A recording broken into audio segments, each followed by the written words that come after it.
Leviticus chapter 1. Then the Lord called to Moses, and spoke to him from the tent of meeting, saying, Speak to the sons of Israel, and say to them, When any man of you brings an offering to the Lord, you shall bring your offering of animals from the herd or the flock.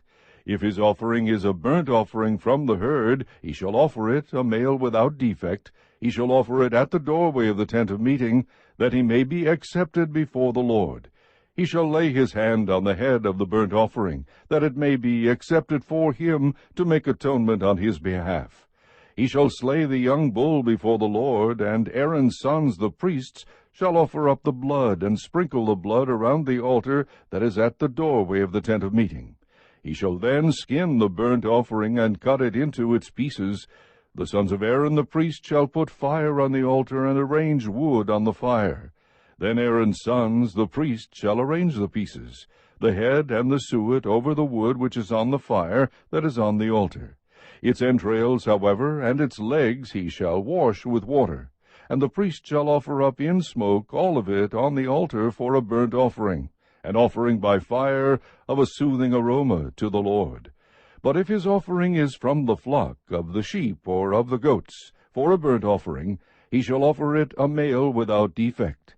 He shall slay it on the side of the altar northward before the Lord, and Aaron's sons the priests shall sprinkle its blood around on the altar.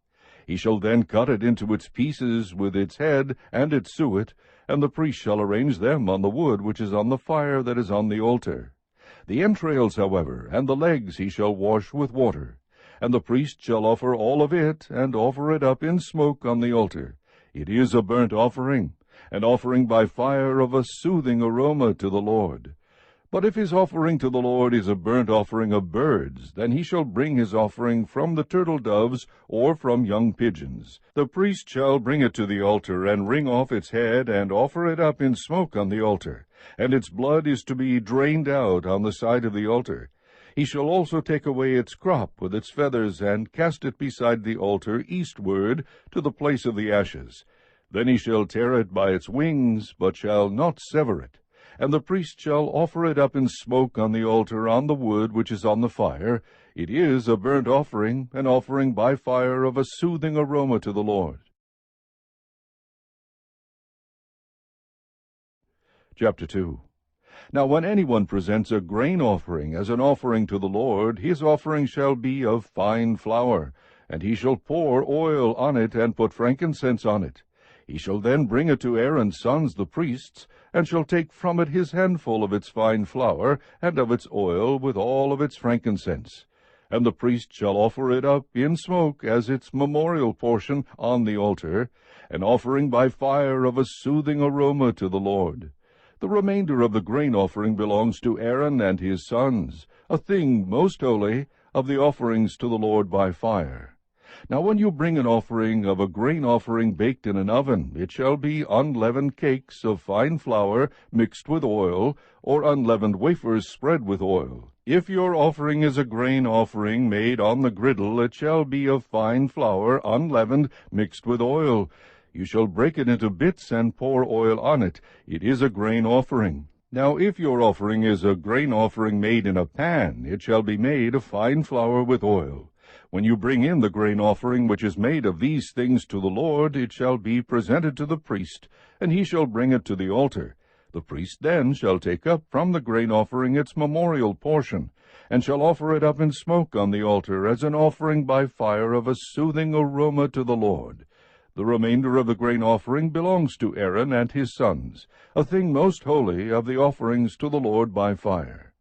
No grain offering which you bring to the Lord shall be made with leaven, for you shall not offer up in smoke any leaven or any honey as an offering by fire to the Lord. As an offering of first fruits you shall bring them to the Lord, but they shall not ascend for a soothing aroma on the altar.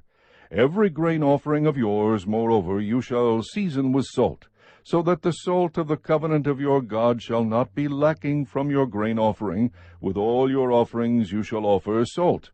Also, if you bring a grain offering of early ripened things to the Lord, you shall bring fresh heads of grain roasted in the fire, grits of new growth, for the grain offering of your early ripened things. You shall then put oil on it, and lay incense on it. It is a grain offering.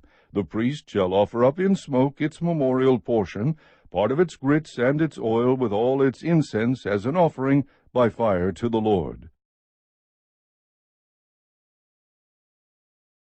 Chapter 3. Now if his offering is a sacrifice of peace offerings, if he is going to offer out of the herd, whether male or female, he shall offer it without defect before the Lord. He shall lay his hand on the head of his offering, and slay it at the doorway of the tent of meeting, and Aaron's sons the priests shall sprinkle the blood around on the altar.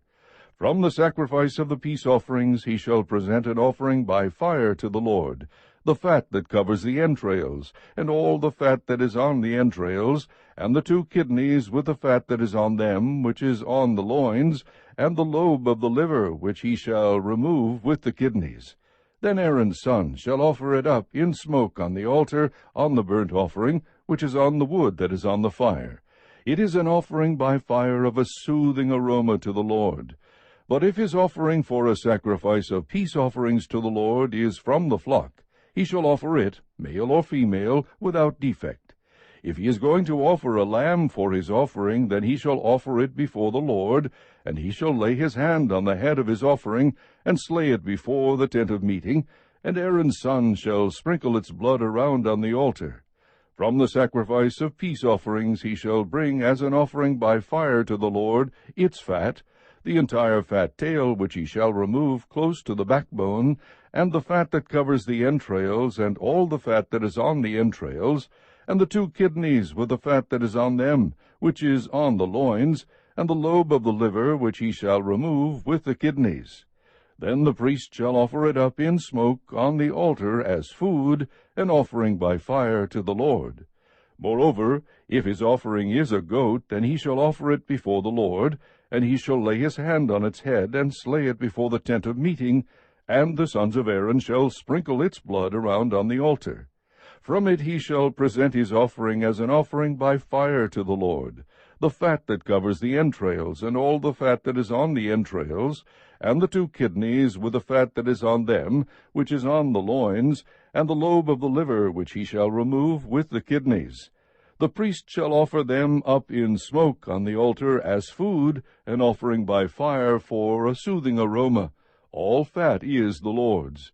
It is a perpetual statute throughout your generations in all your dwellings.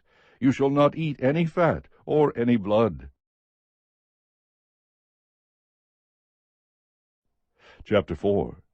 Then the Lord spoke to Moses, saying, Speak to the sons of Israel, saying, If a person sins unintentionally in any of the things which the Lord has commanded not to be done, and commits any of them, if the anointed priest sins so as to bring guilt on the people, then let him offer to the Lord a bull without defect as a sin offering for the sin he has committed.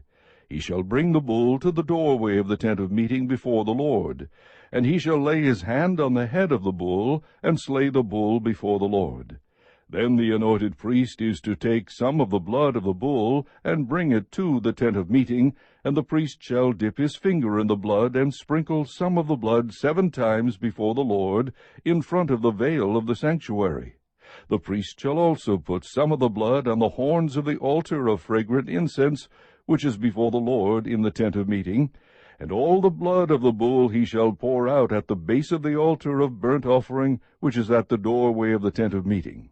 He shall remove from it all the fat of the bull of the sin offering, the fat that covers the entrails, and all the fat which is on the entrails, and the 2 kidneys with the fat that is on them, which is on the loins, and the lobe of the liver, which he shall remove with the kidneys, just as it is removed from the ox of the sacrifice of peace offerings. And the priest is to offer them up in smoke on the altar of burnt offering. But the hide of the bull, and all its flesh, with its head, and its legs, and its entrails, and its refuse, that is all the rest of the bull, he is to bring out to a clean place outside the camp, where the ashes are poured out, and burn it on wood with fire. Where the ashes are poured out, it shall be burned. Now, if the whole congregation of Israel commits error, and the matter escapes the notice of the assembly, and they commit any of the things which the Lord has commanded not to be done, and they become guilty, When the sin which they have committed becomes known, then the assembly shall offer a bull of the herd for a sin offering, and bring it before the tent of meeting.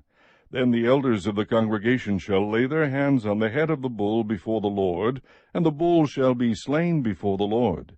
Then the anointed priest is to bring some of the blood of the bull to the tent of meeting, and the priest shall dip his finger in the blood and sprinkle it 7 times before the Lord, in front of the veil. He shall put some of the blood on the horns of the altar, which is before the Lord, in the tent of meeting, and all the blood he shall pour out at the base of the altar of burnt offering, which is at the doorway of the tent of meeting. He shall remove all its fat from it, and offer it up in smoke on the altar. He shall also do with the bull just as he did with the bull of the sin offering. Thus he shall do with it. So the priest shall make atonement for them, and they will be forgiven. Then he is to bring out the bull to a place outside the camp, and burn it as he burned the first bull. It is the sin offering for the assembly. When a leader sins and unintentionally does any one of all the things which the Lord his God has commanded not to be done, and he becomes guilty, if his sin which he has committed is made known to him, he shall bring for his offering a goat, a male without defect. He shall lay his hand on the head of the male goat, and slay it in the place where they slay the burnt offering before the Lord. It is a sin offering. Then the priest is to take some of the blood of the sin offering with his finger, and put it on the horns of the altar of burnt offering. And the rest of its blood he shall pour out at the base of the altar of burnt offering.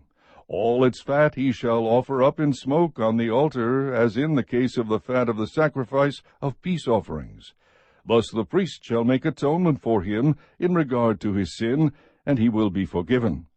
Now if any one of the common people sins unintentionally in doing any of the things which the Lord has commanded not to be done, and becomes guilty, if his sin which he has committed is made known to him, then he shall bring for his offering a goat, a female without defect, for his sin which he has committed.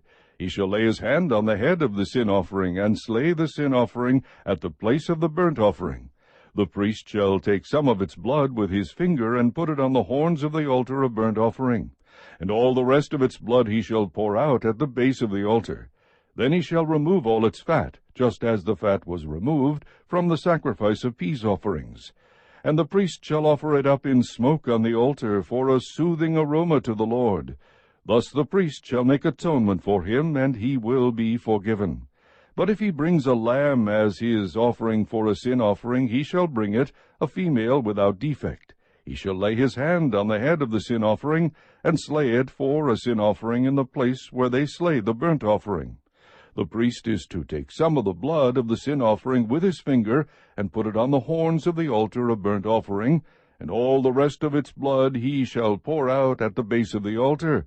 Then he shall remove all its fat, just as the fat of the lamb is removed from the sacrifice of the peace offerings, and the priest shall offer them up in smoke on the altar, on the offerings by fire to the Lord. Thus the priest shall make atonement for him in regard to his sin which he has committed, and he will be forgiven. Chapter 5.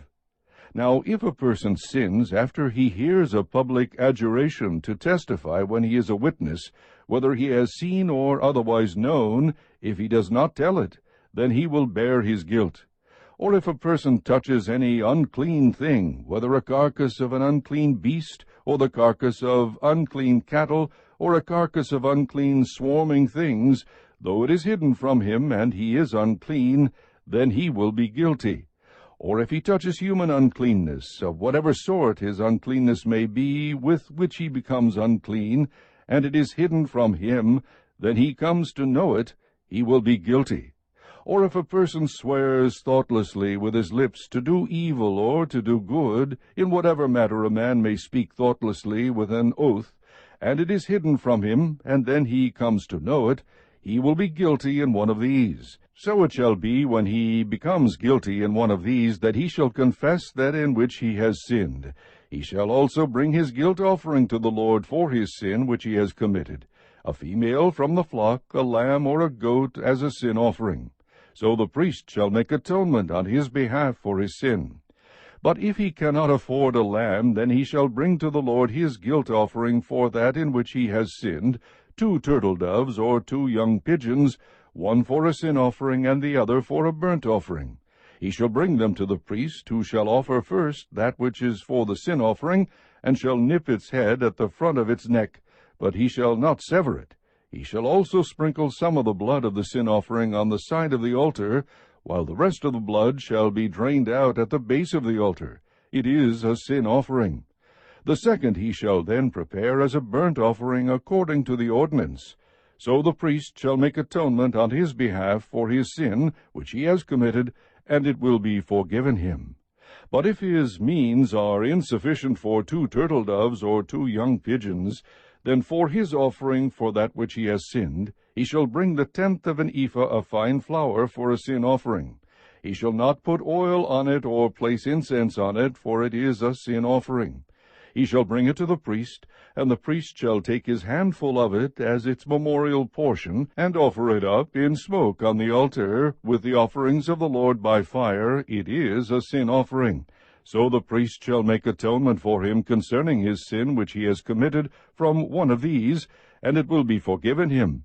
Then the rest shall become the priest's, like the grain offering. Then the Lord spoke to Moses, saying, If a person acts unfaithfully and sins unintentionally against the Lord's holy things, then he shall bring his guilt offering to the Lord, a ram without defect from the flock, according to your valuation in silver by shekels, in terms of the shekel of the sanctuary, for a guilt offering. He shall make restitution for that which he has sinned against the holy thing, and shall add to it 1/5 part of it, and give it to the priest.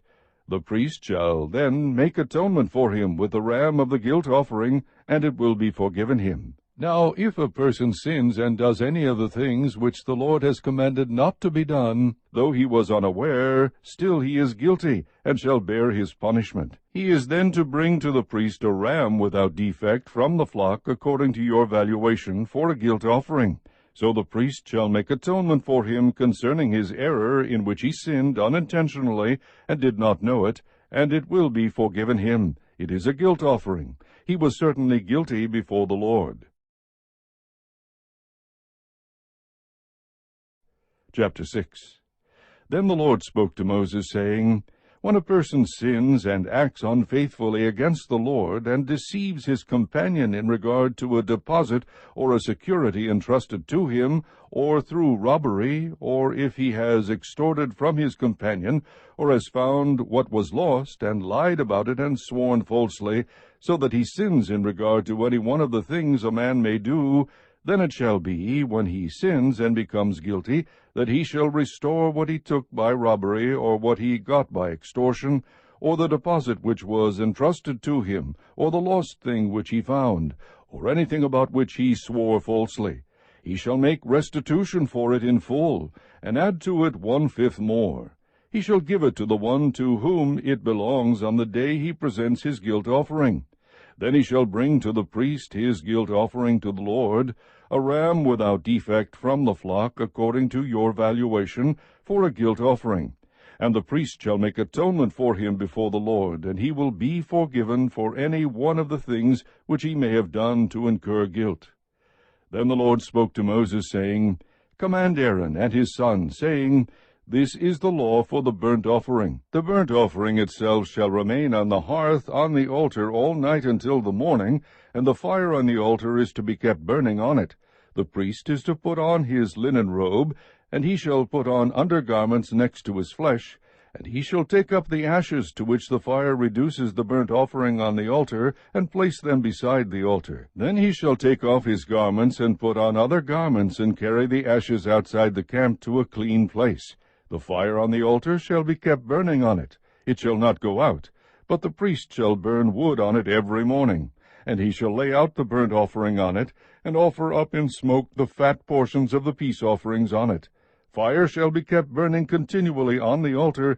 It is not to go out. Now this is the law of the grain offering. The sons of Aaron shall present it before the Lord in front of the altar.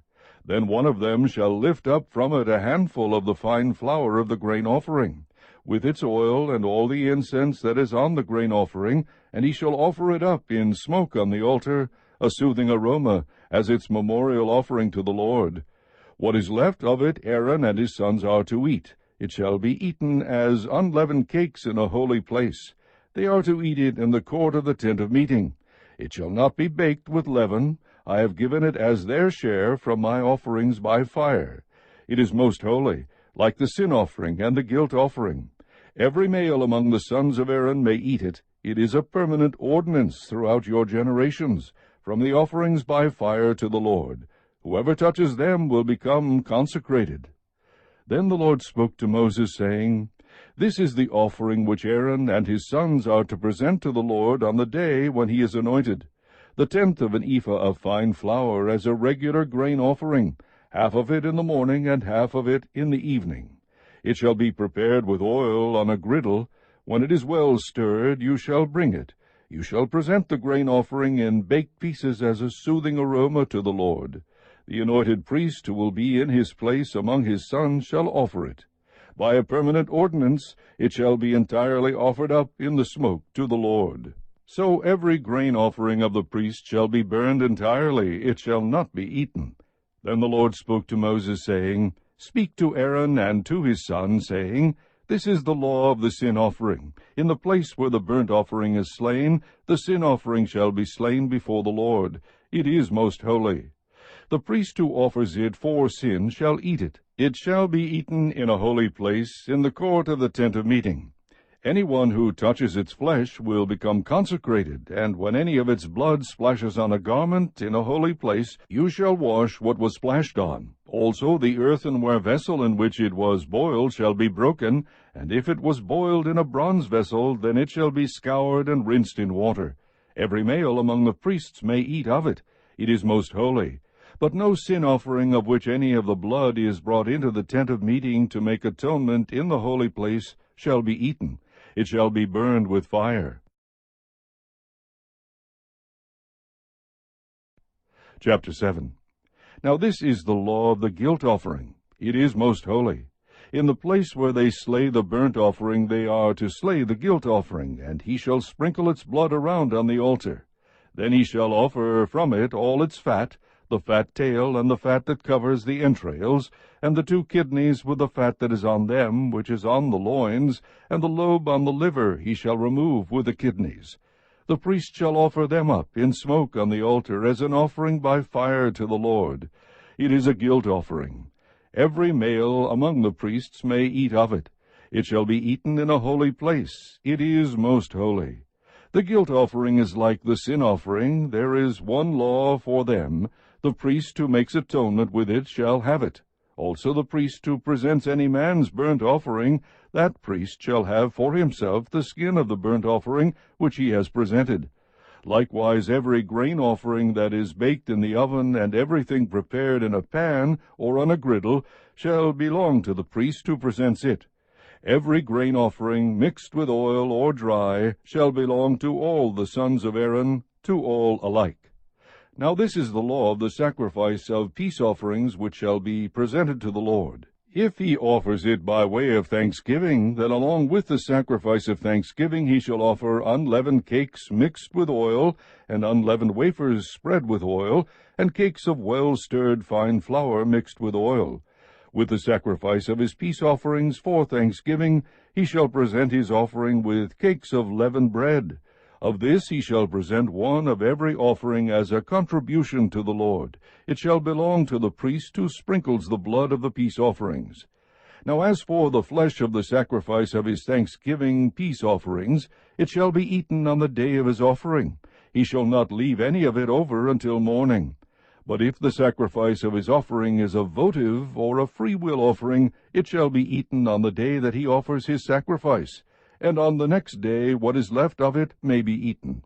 But what is left over from the flesh of the sacrifice on the 3rd day shall be burned with fire. So if any of the flesh of the sacrifice of his peace offering should ever be eaten on the 3rd day, he who offers it will not be accepted, and it will not be reckoned to his benefit. It shall be an offensive thing, and the person who eats of it will bear his own iniquity. Also the flesh that touches anything unclean shall not be eaten. It shall be burned with fire. As for other flesh, anyone who is clean may eat such flesh. But the person who eats the flesh of the sacrifice of peace offerings which belong to the Lord, in his uncleanness, that person shall be cut off from his people. When anyone touches anything unclean, whether human uncleanness, or an unclean animal, or any unclean detestable thing, and eats of the flesh of the sacrifice of peace offerings which belong to the Lord, that person shall be cut off from his people. Then the Lord spoke to Moses, saying, Speak to the sons of Israel, saying, You shall not eat any fat from an ox, a sheep, or a goat. Also the fat of an animal which dies, and the fat of an animal torn by beasts may be put to any other use, but you must certainly not eat it. For whoever eats the fat of the animal from which an offering by fire is offered to the Lord, even the person who eats shall be cut off from his people. You are not to eat any blood, either of bird or animal, in any of your dwellings. Any person who eats any blood, even that person shall be cut off from his people. Then the Lord spoke to Moses, saying, Speak to the sons of Israel, saying, He who offers the sacrifice of his peace offerings to the Lord shall bring his offering to the Lord from the sacrifice of his peace offerings. His own hands are to bring offerings by fire to the Lord. He shall bring the fat with the breast, that the breast may be presented as a wave offering before the Lord. The priest shall offer up the fat in smoke on the altar, but the breast shall belong to Aaron and his sons. You shall give the right thigh to the priest as a contribution from the sacrifices of your peace offerings. The one among the sons of Aaron who offers the blood of the peace offerings and the fat, the right thigh shall be his as his portion. For I have taken the breast of the wave offering and the thigh of the contribution from the sons of Israel, from the sacrifices of their peace offerings, and have given them to Aaron the priest and to his sons as their due forever from the sons of Israel. This is that which is consecrated to Aaron, and that which is consecrated to his sons, from the offerings by fire to the Lord, in that day when he presented them to serve as priests to the Lord. These the Lord had commanded to be given them from the sons of Israel in the day that he anointed them. It is their due forever throughout their generations. This is the law of the burnt offering, the grain offering, and the sin offering, and the guilt offering, and the ordination offering, and the sacrifice of peace offerings, which the Lord commanded Moses at Mount Sinai in the day that he commanded the sons of Israel to present their offerings to the Lord in the wilderness of Sinai. Chapter 8. Then the Lord spoke to Moses, saying, Take Aaron and his sons with him, and the garments, and the anointing oil, and the bull of the sin offering, and the 2 rams, and the basket of unleavened bread, and assemble all the congregation at the doorway of the tent of meeting. So Moses did just as the Lord commanded him. When the congregation was assembled at the doorway of the tent of meeting, Moses said to the congregation, This is the thing which the Lord has commanded to do. Then Moses had Aaron and his sons come near, and washed them with water. He put the tunic on him, and girded him with the sash, and clothed him with the robe, and put the ephod on him, and he girded him with the artistic band of the ephod, with which he tied it to him. He then placed the breastpiece on him, and in the breastpiece he put the Urim and the Thummim. He also placed the turban on his head, and on the turban, at its front, he placed the golden plate, the holy crown, just as the Lord had commanded Moses. Moses then took the anointing oil, and anointed the tabernacle and all that was in it, and consecrated them. He sprinkled some of it on the altar 7 times, and anointed the altar and all its utensils, and the basin and its stand, to consecrate them. Then he poured some of the anointing oil on Aaron's head, and anointed him, to consecrate him. Next Moses had Aaron's sons come near, and clothed them with tunics, and girded them with sashes, and bound caps on them, just as the Lord had commanded Moses. Then he brought the bull of the sin offering, and Aaron and his sons laid their hands on the head of the bull of the sin offering. Next Moses slaughtered it, and took the blood, and with his finger put some of it around on the horns of the altar, and purified the altar. Then he poured out the rest of the blood at the base of the altar, and consecrated it, to make atonement for it. He also took all the fat that was on the entrails, and the lobe of the liver, and the 2 kidneys and their fat, and Moses offered it up in smoke on the altar. But the bull and its hide and its flesh and its refuse he burned in the fire outside the camp, just as the Lord had commanded Moses. Then he presented the ram of the burnt offering, and Aaron and his sons laid their hands on the head of the ram. Moses slaughtered it and sprinkled the blood around on the altar. When he had cut the ram into its pieces, Moses offered up the head and the pieces and the suet in smoke. After he had washed the entrails and the legs with water, Moses offered up the whole ram in smoke on the altar. It was a burnt offering for a soothing aroma. It was an offering by fire to the Lord, just as the Lord had commanded Moses. Then he presented the second ram, the ram of ordination, and Aaron and his sons laid their hands on the head of the ram. Moses slaughtered it, and took some of its blood, and put it on the lobe of Aaron's right ear, and on the thumb of his right hand, and on the big toe of his right foot. He also had Aaron's sons come near, and Moses put some of the blood on the lobe of their right ear, and on the thumb of their right hand, and on the big toe of their right foot. Moses then sprinkled the rest of the blood around on the altar. He took the fat, and the fat tail, and all the fat that was on the entrails, and the lobe of the liver, and the 2 kidneys, and their fat, and the right thigh. From the basket of unleavened bread that was before the Lord, he took 1 unleavened cake, and 1 cake of bread mixed with oil, and 1 wafer, and placed them on the portions of fat, and on the right thigh. He then put all these on the hands of Aaron, and on the hands of his sons, and presented them as a wave offering before the Lord. Then Moses took them from their hands, and offered them up in smoke on the altar with the burnt offering. They were an ordination offering for a soothing aroma. It was an offering by fire to the Lord. Moses also took the breast, and presented it for a wave offering before the Lord. It was Moses' portion of the ram of ordination, just as the Lord had commanded Moses. So Moses took some of the anointing oil and some of the blood which was on the altar, and sprinkled it on Aaron, on his garments, on his sons, and on the garments of his sons with him. And he consecrated Aaron, his garments, and his sons, and the garments of his sons with him. Then Moses said to Aaron and to his sons, Boil the flesh at the doorway of the tent of meeting, and eat it there, together with the bread which is in the basket of the ordination offering, just as I commanded, saying, Aaron and his sons shall eat it. The remainder of the flesh and of the bread you shall burn in the fire. You shall not go outside the doorway of the tent of meeting for 7 days, until the day that the period of your ordination is fulfilled, for he will ordain you through 7 days. The Lord has commanded to do as has been done this day, to make atonement on your behalf. At the doorway of the tent of meeting, moreover, you shall remain day and night for 7 days, and keep the charge of the Lord, so that you will not die, for so I have been commanded. Thus Aaron and his sons did all the things which the Lord had commanded through Moses. Chapter 9. Now it came about on the 8th day that Moses called Aaron and his sons and the elders of Israel, and he said to Aaron, Take for yourself a calf, a bull, for a sin offering, and a ram for a burnt offering, both without defect, and offer them before the Lord.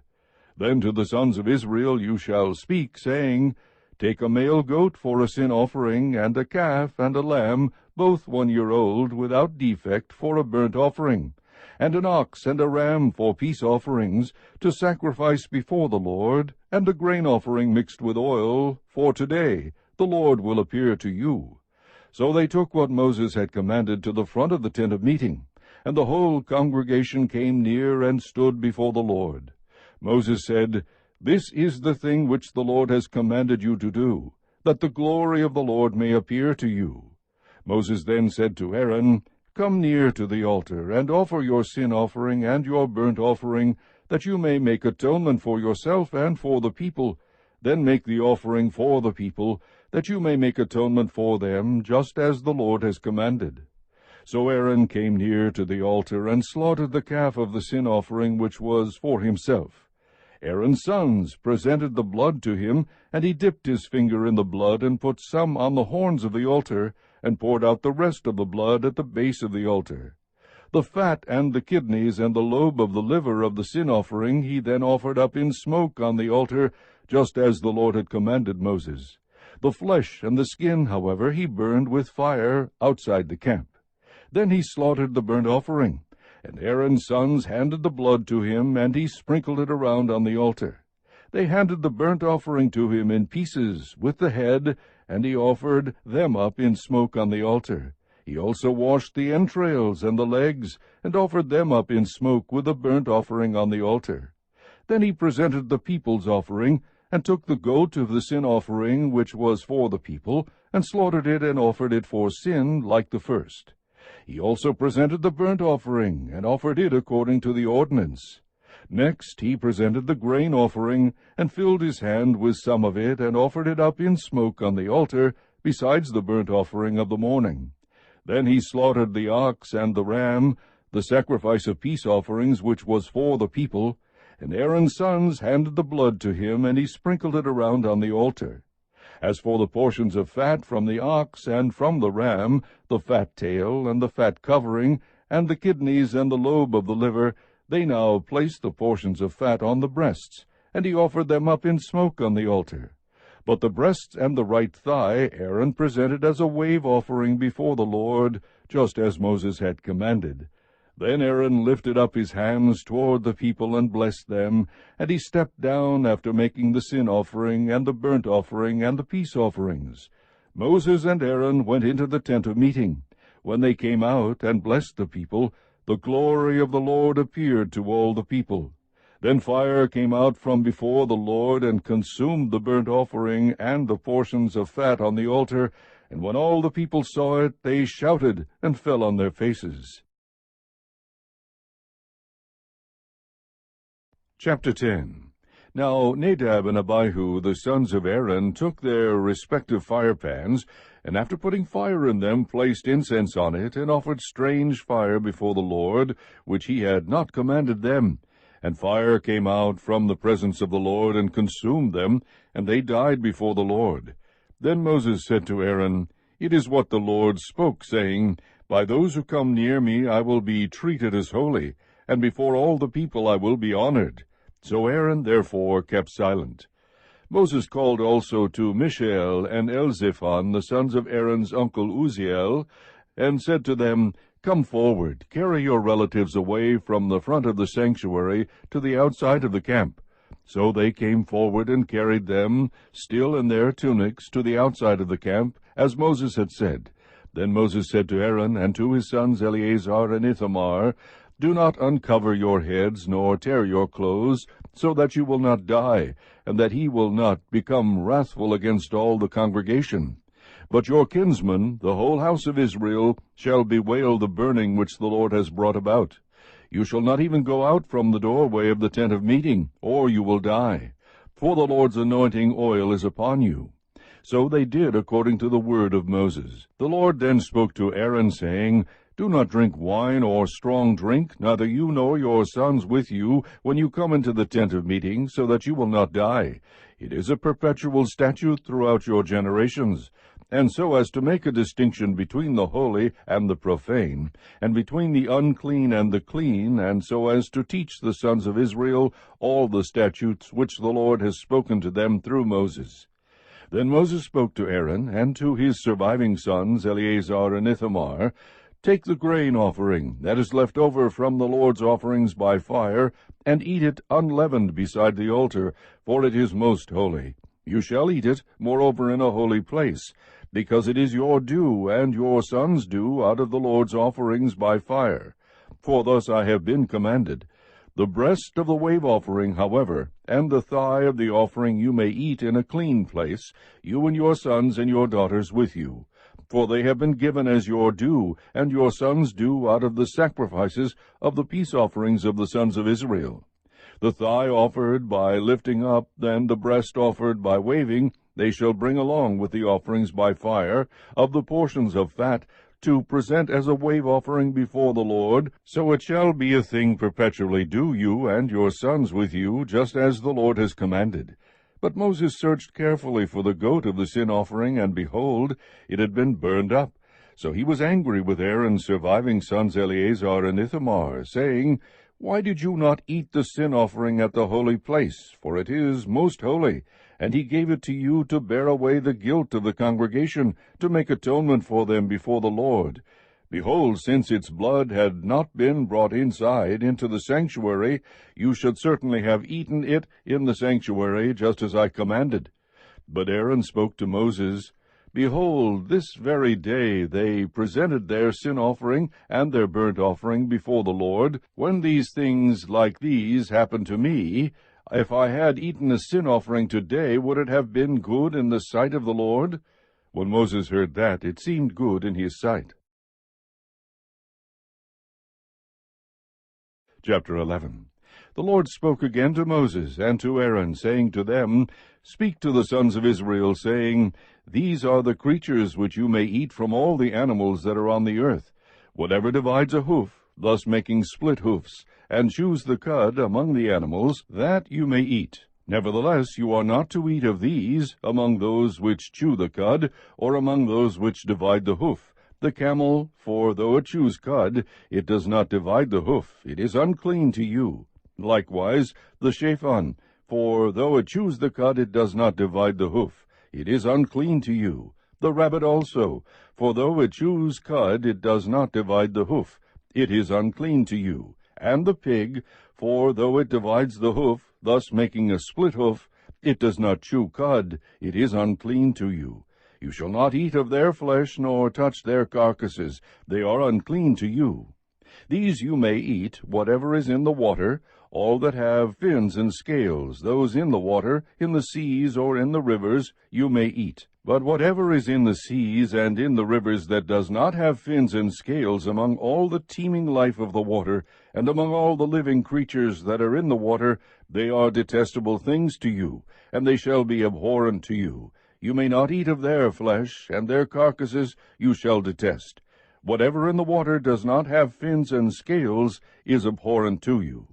These, moreover, you shall detest among the birds. They are abhorrent, not to be eaten: the eagle, and the vulture, and the buzzard, and the kite, and the falcon in its kind, every raven in its kind, and the ostrich, and the owl, and the seagull, and the hawk in its kind, and the little owl, and the cormorant, and the great owl, and the white owl, and the pelican, and the carrion vulture, and the stork, the heron in its kinds, and the hoopoe, and the bat. All the winged insects that walk on all fours are detestable to you. Yet these you may eat among all the winged insects which walk on all fours, those which have above their feet jointed legs with which to jump on the earth. These of them you may eat: the locust in its kinds, and the devastating locust in its kinds, and the cricket in its kinds, and the grasshopper in its kinds. But all other winged insects which are four-footed are detestable to you. By these, moreover, you will be made unclean. Whoever touches their carcasses becomes unclean until evening. And whoever picks up any of their carcasses shall wash his clothes, and be unclean until evening. Concerning all the animals which divide the hoof, but do not make a split hoof, or which do not chew cud, they are unclean to you. Whoever touches them becomes unclean. Also, whatever walks on its paws among all the creatures that walk on all fours are unclean to you. Whoever touches their carcasses becomes unclean until evening. And the one who picks up their carcasses shall wash his clothes, and be unclean until evening. They are unclean to you. Now these are to you the unclean among the swarming things which swarm on the earth: the mole, and the mouse, and the great lizard in its kinds, and the gecko, and the crocodile, and the lizard, and the sand reptile, and the chameleon. These are to you the unclean among all the swarming things. Whoever touches them when they are dead becomes unclean until evening. Also anything on which one of them may fall when they are dead becomes unclean, including any wooden article, or clothing, or a skin, or a sack, any article of which use is made.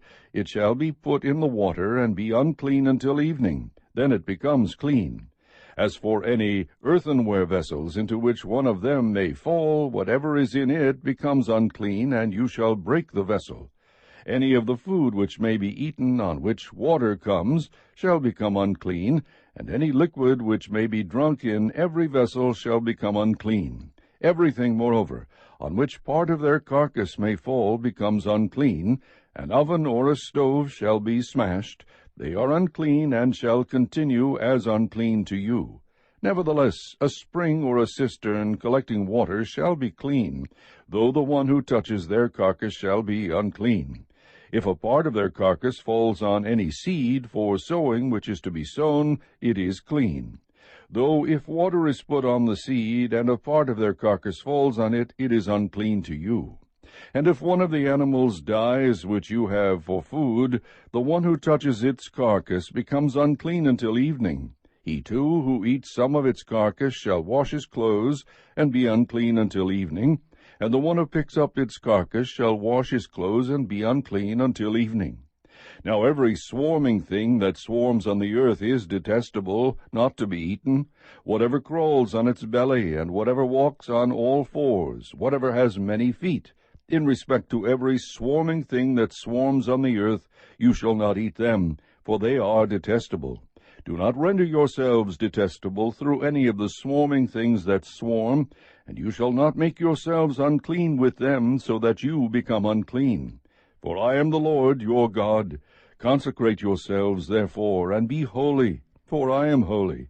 And you shall not make yourselves unclean with any of the swarming things that swarm on the earth. For I am the Lord who brought you up from the land of Egypt to be your God. Thus you shall be holy, for I am holy. This is the law regarding the animal and the bird, and every living thing that moves in the waters, and everything that swarms on the earth, to make a distinction between the unclean and the clean, and between the edible creature and the creature which is not to be eaten.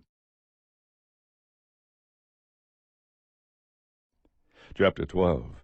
Then the Lord spoke to Moses, saying, Speak to the sons of Israel, saying, When a woman gives birth and bears a male child, then she shall be unclean for 7 days, as in the days of her menstruation she shall be unclean.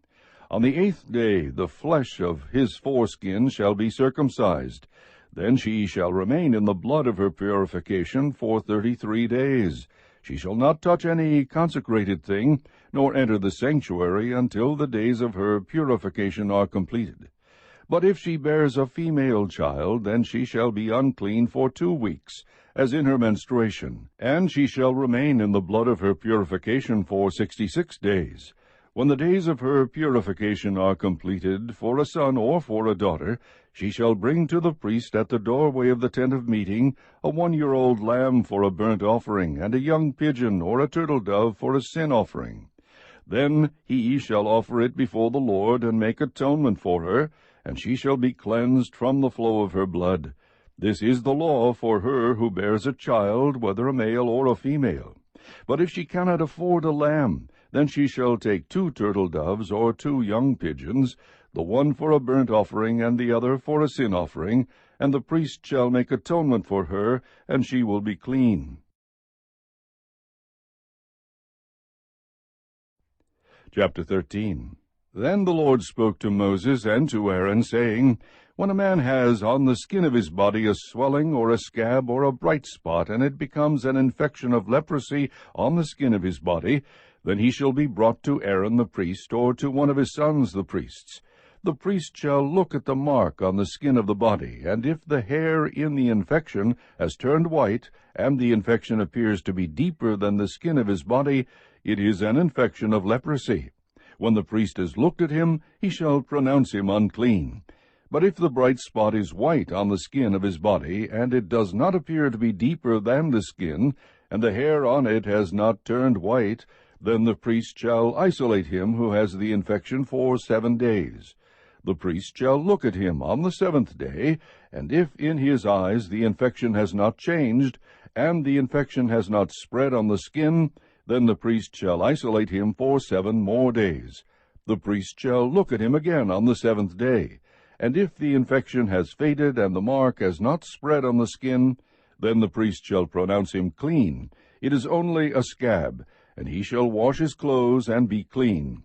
But if the scab spreads farther on the skin after he has shown himself to the priest for his cleansing, he shall appear again to the priest. The priest shall look, and if the scab has spread on the skin, then the priest shall pronounce him unclean. It is leprosy. When the infection of leprosy is on a man, then he shall be brought to the priest. The priest shall then look, and if there is a white swelling in the skin, and it has turned the hair white, and there is quick raw flesh in the swelling, it is a chronic leprosy on the skin of his body, and the priest shall pronounce him unclean. He shall not isolate him, for he is unclean. If the leprosy breaks out farther on the skin, and the leprosy covers all the skin of him who has the infection, from his head even to his feet, as far as the priest can see, then the priest shall look, and behold, if the leprosy has covered all his body, he shall pronounce clean him who has the infection. It is all turned white, and he is clean. But whenever raw flesh appears on him, he shall be unclean. The priest shall look at the raw flesh, and he shall pronounce him unclean. The raw flesh is unclean, it is leprosy. Or if the raw flesh turns again and is changed to white, then he shall come to the priest, and the priest shall look at him, and behold, if the infection has turned to white, then the priest shall pronounce clean him who has the infection. He is clean. When the body has a boil on its skin, and it is healed, and in the place of the boil there is a white swelling or a reddish-white bright spot, then it shall be shown to the priest, and the priest shall look, and behold, if it appears to be lower than the skin, and the hair on it has turned white, then the priest shall pronounce him unclean. It is the infection of leprosy, it has broken out in the boil.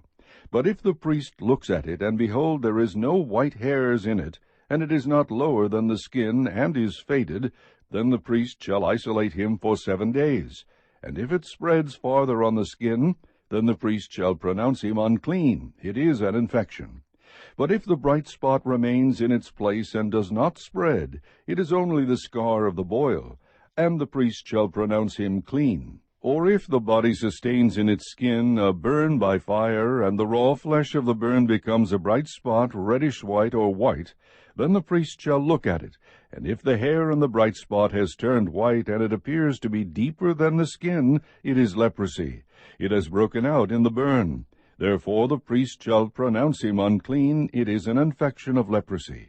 But if the priest looks at it, and indeed there is no white hair in the bright spot, and it is no deeper than the skin, but is dim, then the priest shall isolate him for 7 days, and the priest shall look at him on the 7th day. If it spreads farther in the skin, then the priest shall pronounce him unclean. It is an infection of leprosy. But if the bright spot remains in its place, and has not spread in the skin, but is dim, it is the swelling from the burn, and the priest shall pronounce him clean, for it is only the scar of the burn. Now if a man or woman has an infection on the head or on the beard, then the priest shall look at the infection, and if it appears to be deeper than the skin, and there is thin yellowish hair in it, then the priest shall pronounce him unclean. It is a scale, it is leprosy of the head or of the beard. But if the priest looks at the infection of the scale, and indeed it appears to be no deeper than the skin, and there is no black hair in it, then the priest shall isolate the person with a scaly infection for 7 days. On the 7th day the priest shall look at the infection, and if the scale has not spread, and no yellowish hair has grown in it, and the appearance of the scale is no deeper than the skin, then he shall shave himself, but he shall not shave the scale. And the priest shall isolate the person with the scale 7 more days. Then on the 7th day the priest shall look at the scale, and if the scale has not spread in the skin, and it appears to be no deeper than the skin, the priest shall pronounce him clean. And he shall wash his clothes and be clean. But if the scale spreads farther in the skin after his cleansing, then the priest shall look at him, and if the scale has spread in the skin, the priest shall pronounce him clean, and he shall wash his clothes and be clean.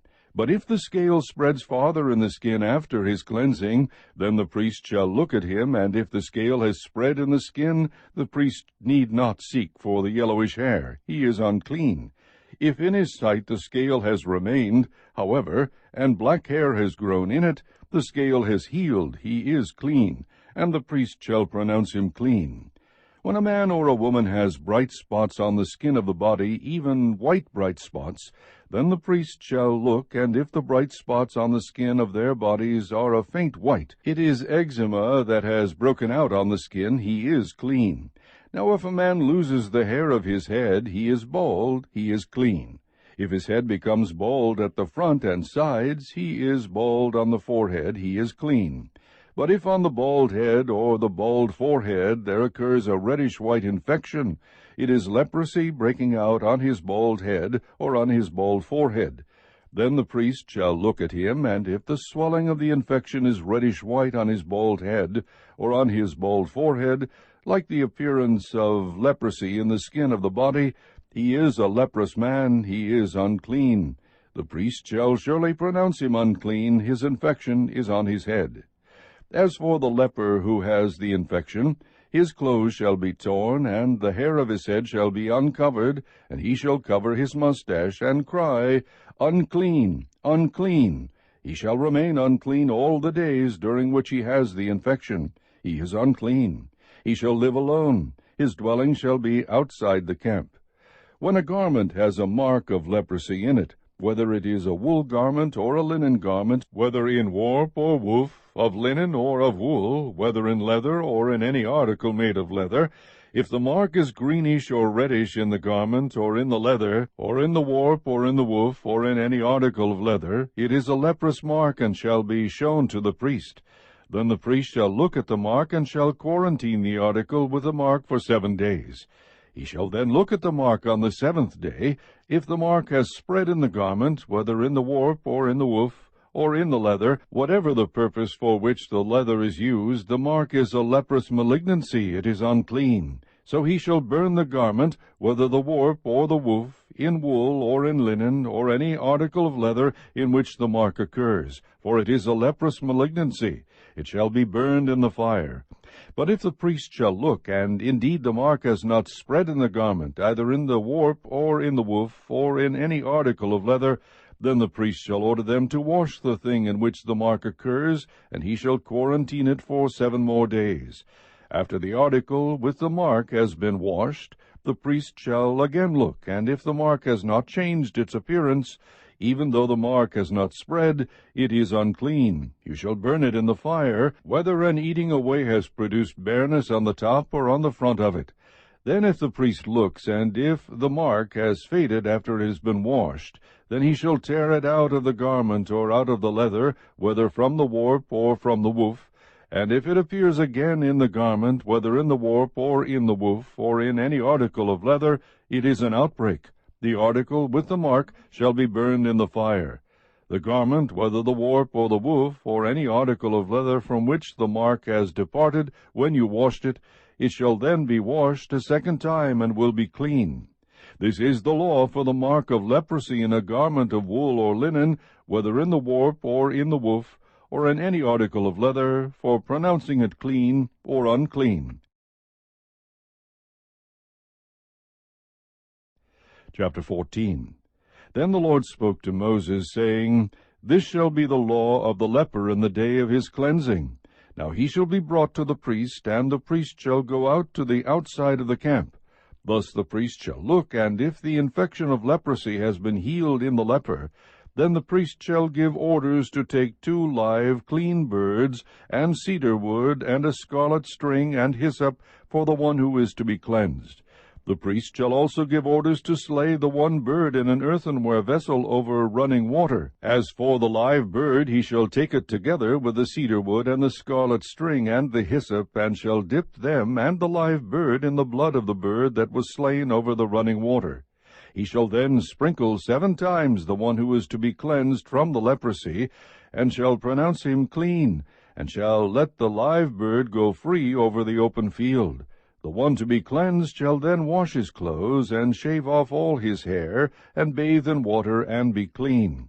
Now afterward he may enter the camp, but he shall stay outside his tent for 7 days. It will be on the 7th day that he shall shave off all his hair. He shall shave his head, and his beard, and his eyebrows, even all his hair. He shall then wash his clothes, and bathe his body in water, and be clean. Now on the 8th day he is to take 2 male lambs without defect, and a yearling ewe lamb without defect, and 3/10 of an ephah of fine flour mixed with oil for a grain offering, and 1 log of oil, And the priest who pronounces him clean shall present the man to be cleansed and the aforesaid before the Lord at the doorway of the tent of meeting. Then the priest shall take the one male lamb and bring it for a guilt offering with the log of oil, and present them as a wave offering before the Lord. Next he shall slaughter the male lamb in the place where they slaughter the sin offering and the burnt offering, at the place of the sanctuary, for the guilt offering. Like the sin offering belongs to the priest, it is most holy. The priest shall then take some of the blood of the guilt offering, and the priest shall put it on the lobe of the right ear of the one to be cleansed, and on the thumb of his right hand, and on the big toe of his right foot. The priest shall also take some of the log of oil, and pour it into his left palm. The priest shall then dip his right-hand finger into the oil that is in his left palm, and with his finger sprinkle some of the oil 7 times before the Lord. Of the remaining oil which is in his palm, the priest shall put some on the right earlobe of the one to be cleansed, and on the thumb of his right hand, and on the big toe of his right foot, on the blood of the guilt offering. While the rest of the oil that is in the priest's palm he shall put on the head of the one to be cleansed. So the priest shall make atonement on his behalf before the Lord. The priest shall next offer the sin offering, and make atonement for the one to be cleansed from his uncleanness. Then afterward he shall slaughter the burnt offering. The priest shall offer up the burnt offering and the grain offering on the altar. Thus the priest shall make atonement for him, and he will be clean.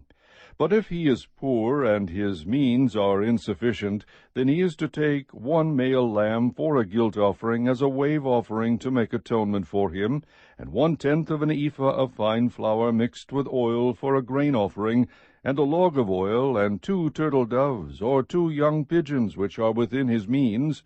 The one shall be a sin offering, and the other a burnt offering. Then the 8th day he shall bring them for his cleansing to the priest, at the doorway of the tent of meeting, before the Lord. The priest shall take the lamb of the guilt offering, and the log of oil, and the priest shall offer them for a wave offering before the Lord. Next he shall slaughter the lamb of the guilt offering, and the priest is to take some of the blood of the guilt offering, and put it on the lobe of the right ear of the one to be cleansed, and on the thumb of his right hand, and on the big toe of his right foot. The priest shall also pour some of the oil into his left palm, and with his right-hand finger the priest shall sprinkle some of the oil that is in his left palm 7 times before the Lord.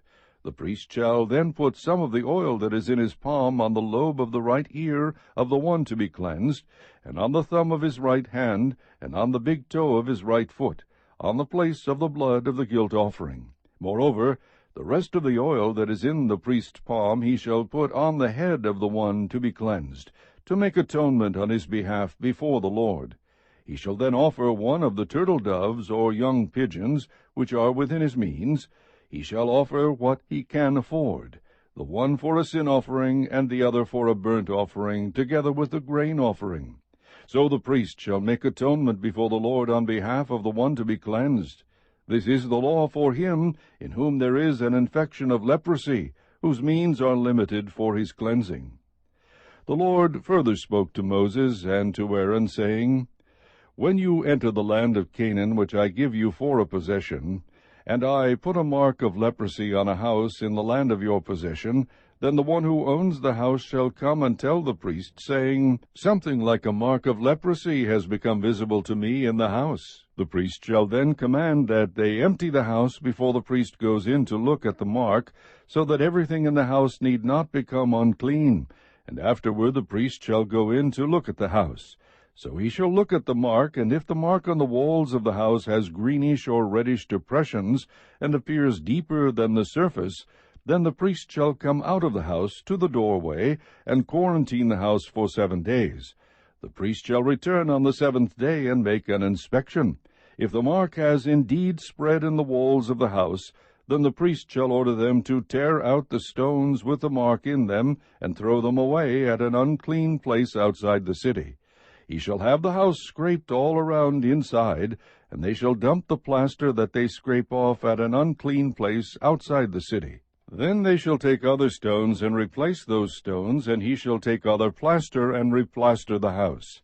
If, however, the mark breaks out again in the house after he has torn out the stones and scraped the house, and after it has been replastered, then the priest shall come in and make an inspection.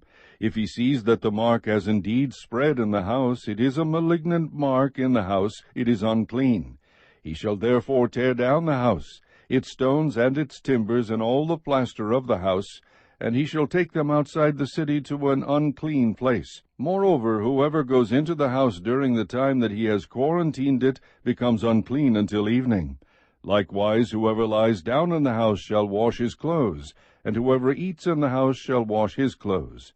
If, on the other hand, the priest comes in and makes an inspection, and the mark has not indeed spread in the house after the house has been replastered, then the priest shall pronounce the house clean, because the mark has not reappeared.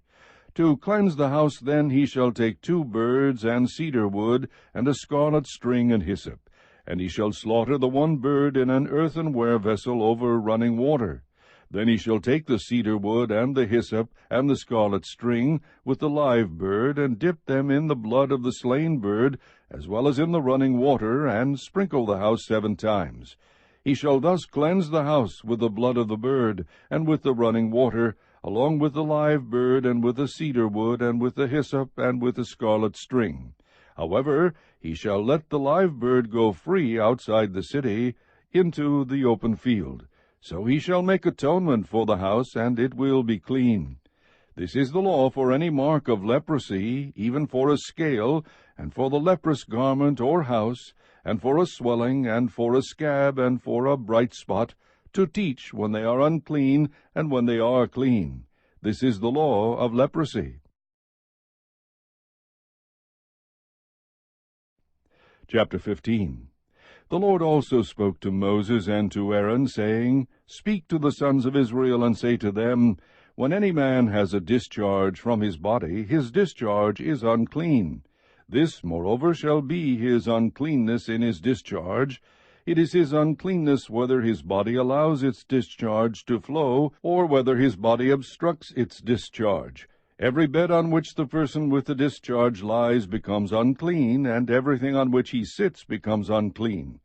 Anyone, moreover, who touches his bed shall wash his clothes, and bathe in water, and be unclean until evening. And whoever sits on the thing on which the man with the discharge has been sitting shall wash his clothes, and bathe in water, and be unclean until evening. Also whoever touches the person with the discharge shall wash his clothes, and bathe in water, and be unclean until evening. Or if the man with the discharge spits on one who is clean, he too shall wash his clothes, and bathe in water, and be unclean until evening. Every saddle on which the person with the discharge rides becomes unclean. Whoever then touches any of the things which were under him shall be unclean until evening, and he who carries them shall wash his clothes, and bathe in water, and be unclean until evening. Likewise, whomever the one with the discharge touches without having rinsed his hands in water shall wash his clothes, and bathe in water, and be unclean until evening. However, an earthenware vessel which the person with the discharge touches shall be broken, and every wooden vessel shall be rinsed in water. Now when the man with the discharge becomes cleansed from his discharge, then he shall count off for himself 7 days for his cleansing. He shall then wash his clothes, and bathe his body in running water, and will become clean.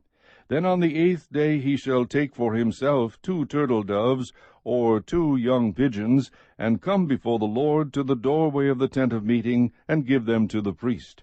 And the priest shall offer them, one for a sin offering, and the other for a burnt offering. So the priest shall make atonement on his behalf before the Lord because of his discharge. Now if a man has a seminal emission, he shall bathe all his body in water, and be unclean until evening. As for any garment or any leather on which there is seminal emission, it shall be washed with water, and be unclean until evening. If a man lies with a woman so that there is a seminal emission, they shall both bathe in water, and be unclean until evening. When a woman has a discharge, if her discharge in her body is blood, she shall continue in her menstrual impurity for 7 days, and whoever touches her shall be unclean until evening. Everything also on which she lies during her menstrual impurity shall be unclean. and everything on which she sits shall be unclean. Anyone who touches her bed shall wash his clothes, and bathe in water, and be unclean until evening. Whoever touches anything on which she sits shall wash his clothes, and bathe in water, and be unclean until evening. Whether it be on the bed or on the thing on which she is sitting, when he touches it, he shall be unclean until evening.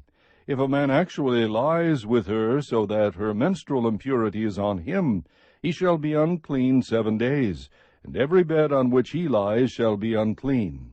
Now if a woman has a discharge of her blood many days, not at the period of her menstrual impurity, or if she has a discharge beyond that period, all the days of her impure discharge she shall continue as though in her menstrual impurity she is unclean.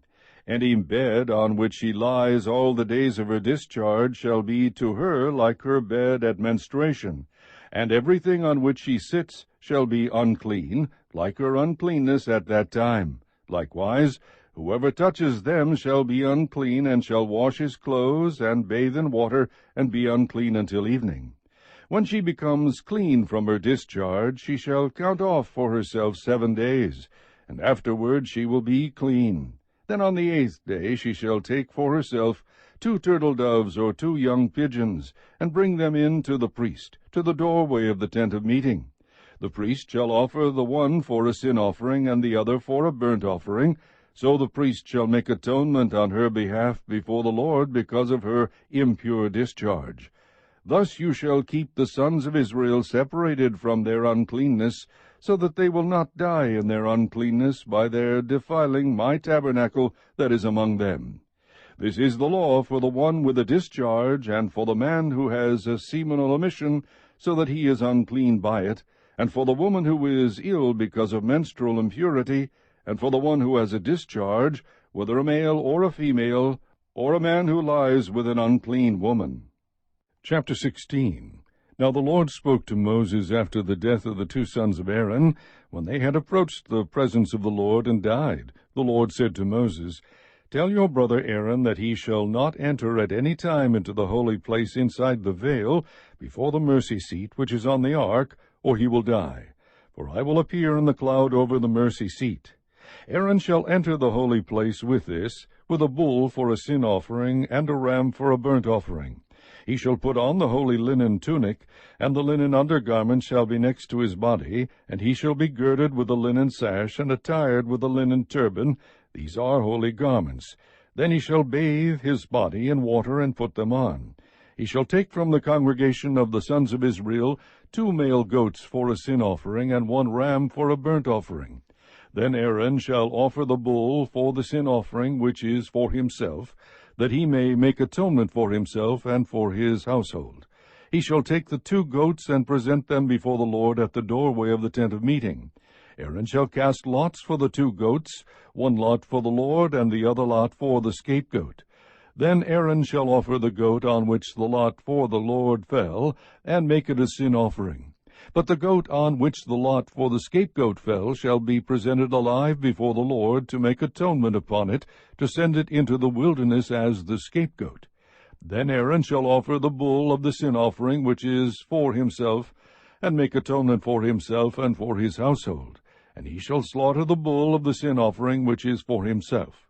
He shall take a firepan full of coals of fire from upon the altar before the Lord, and 2 handfuls of finely ground sweet incense, and bring it inside the veil.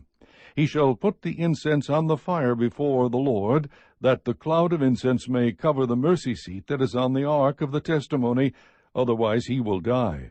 Moreover, he shall take some of the blood of the bull, and sprinkle it with his finger on the mercy seat on the east side. Also in front of the mercy seat he shall sprinkle some of the blood with his finger 7 times. Then he shall slaughter the goat of the sin offering which is for the people, and bring its blood inside the veil, and do with its blood as he did with the blood of the bull, and sprinkle it on the mercy seat and in front of the mercy seat. He shall make atonement for the holy place, because of the impurities of the sons of Israel, and because of their transgressions in regard to all their sins. And thus he shall do for the tent of meeting, which abides with them in the midst of their impurities. When he goes in to make atonement in the holy place, no one shall be in the tent of meeting until he comes out, that he may make atonement for himself and for his household, and for all the assembly of Israel. Then he shall go out to the altar that is before the Lord, and make atonement for it, and shall take some of the blood of the bull and of the blood of the goat, and put it on the horns of the altar on all sides. With his finger he shall sprinkle some of the blood on it 7 times, and cleanse it, and from the impurities of the sons of Israel consecrate it.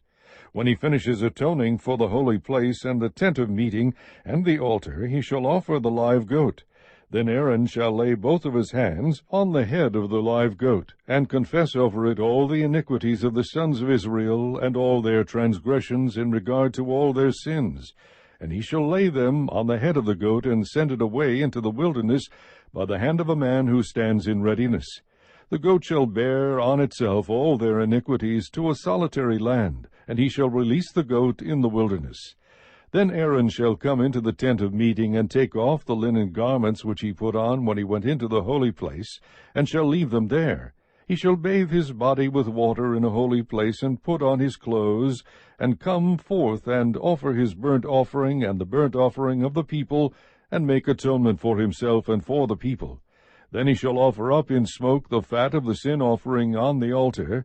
The one who released the goat as the scapegoat shall wash his clothes, and bathe his body with water.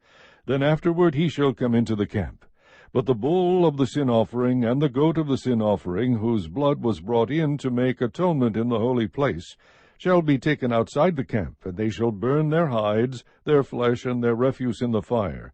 Then the one who burns them shall wash his clothes, and bathe his body with water. Then afterward he shall come into the camp. This shall be a permanent statute for you. In the 7th month, on the 10th day of the month, you shall humble your souls, and not do any work, whether the native or the alien who sojourns among you. For it is on this day that atonement shall be made for you, to cleanse you. You will be clean from all your sins before the Lord. It is to be a Sabbath of solemn rest for you, that you may humble your souls. It is a permanent statute. So the priest who was anointed and ordained to serve as priest in his father's place shall make atonement. He shall thus put on the linen garments, the holy garments, and make atonement for the holy sanctuary. And he shall make atonement for the tent of meeting and for the altar. He shall also make atonement for the priests and for all the people of the assembly. Now you shall have this as a permanent statute, to make atonement for the sons of Israel, for all their sins once every year. And just as the Lord had commanded Moses, so he did. Chapter 17.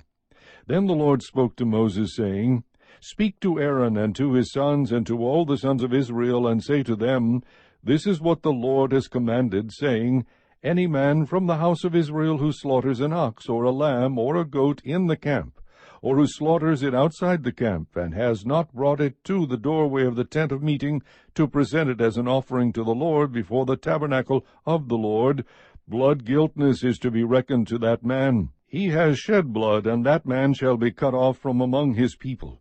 The reason is so that the sons of Israel may bring their sacrifices, which they were sacrificing in the open field, that they may bring them in to the Lord at the doorway of the tent of meeting to the priest, and sacrifice them as sacrifices of peace offerings to the Lord. The priest shall sprinkle the blood on the altar of the Lord at the doorway of the tent of meeting, and offer up the fat in smoke as a soothing aroma to the Lord. They shall no longer sacrifice their sacrifices to the goat demons with which they play the harlot. This shall be a permanent statute to them throughout their generations. Then you shall say to them, Any man from the house of Israel, or from the aliens who sojourn among them, who offers a burnt offering or sacrifice, and does not bring it to the doorway of the tent of meeting to offer it to the Lord, that man also shall be cut off from the people. And any man from the house of Israel, or from the aliens who sojourn among them, who eats any blood, I will set my face against that person who eats blood, and will cut him off from among his people. For the life of the flesh is in the blood, and I have given it to you on the altar to make atonement for your souls. For it is the blood by reason of the life that makes atonement. Therefore I said to the sons of Israel, No person among you may eat blood, nor may any alien who sojourns among you eat blood. So when any man from the sons of Israel, or from the aliens who sojourn among them, in hunting catches a beast or a bird which may be eaten, he shall pour out its blood and cover it with earth. For as for the life of all flesh, its blood is identified with its life. Therefore I said to the sons of Israel, You are not to eat the blood of any flesh, for the life of all flesh is its blood. Whoever eats it shall be cut off. When any person eats an animal which dies or is torn by beasts, whether he is a native or an alien, he shall wash his clothes and bathe in water, and remain unclean until evening. Then he will become clean. But if he does not wash them or bathe his body, then he shall bear his guilt. Chapter 18. Then the Lord spoke to Moses, saying, Speak to the sons of Israel, and say to them, I am the Lord your God. You shall not do what is done in the land of Egypt, where you lived, nor are you to do what is done in the land of Canaan, where I am bringing you. You shall not walk in their statutes. You are to perform my judgments and keep my statutes, to live in accord with them. I am the Lord your God. So you shall keep my statutes and my judgments, by which a man may live if he does them. I am the Lord. None of you shall approach any blood relative of his to uncover nakedness. I am the Lord. You shall not uncover the nakedness of your father, that is, the nakedness of your mother. She is your mother. You are not to uncover her nakedness. You shall not uncover the nakedness of your father's wife. It is your father's nakedness. The nakedness of your sister, either your father's daughter or your mother's daughter, whether born at home or born outside, their nakedness you shall not uncover. The nakedness of your son's daughter or your daughter's daughter, their nakedness you shall not uncover, for their nakedness is yours. The nakedness of your father's wife's daughter, born to your father, she is your sister, you shall not uncover her nakedness. You shall not uncover the nakedness of your father's sister, she is your father's blood relative. You shall not uncover the nakedness of your mother's sister, for she is your mother's blood relative.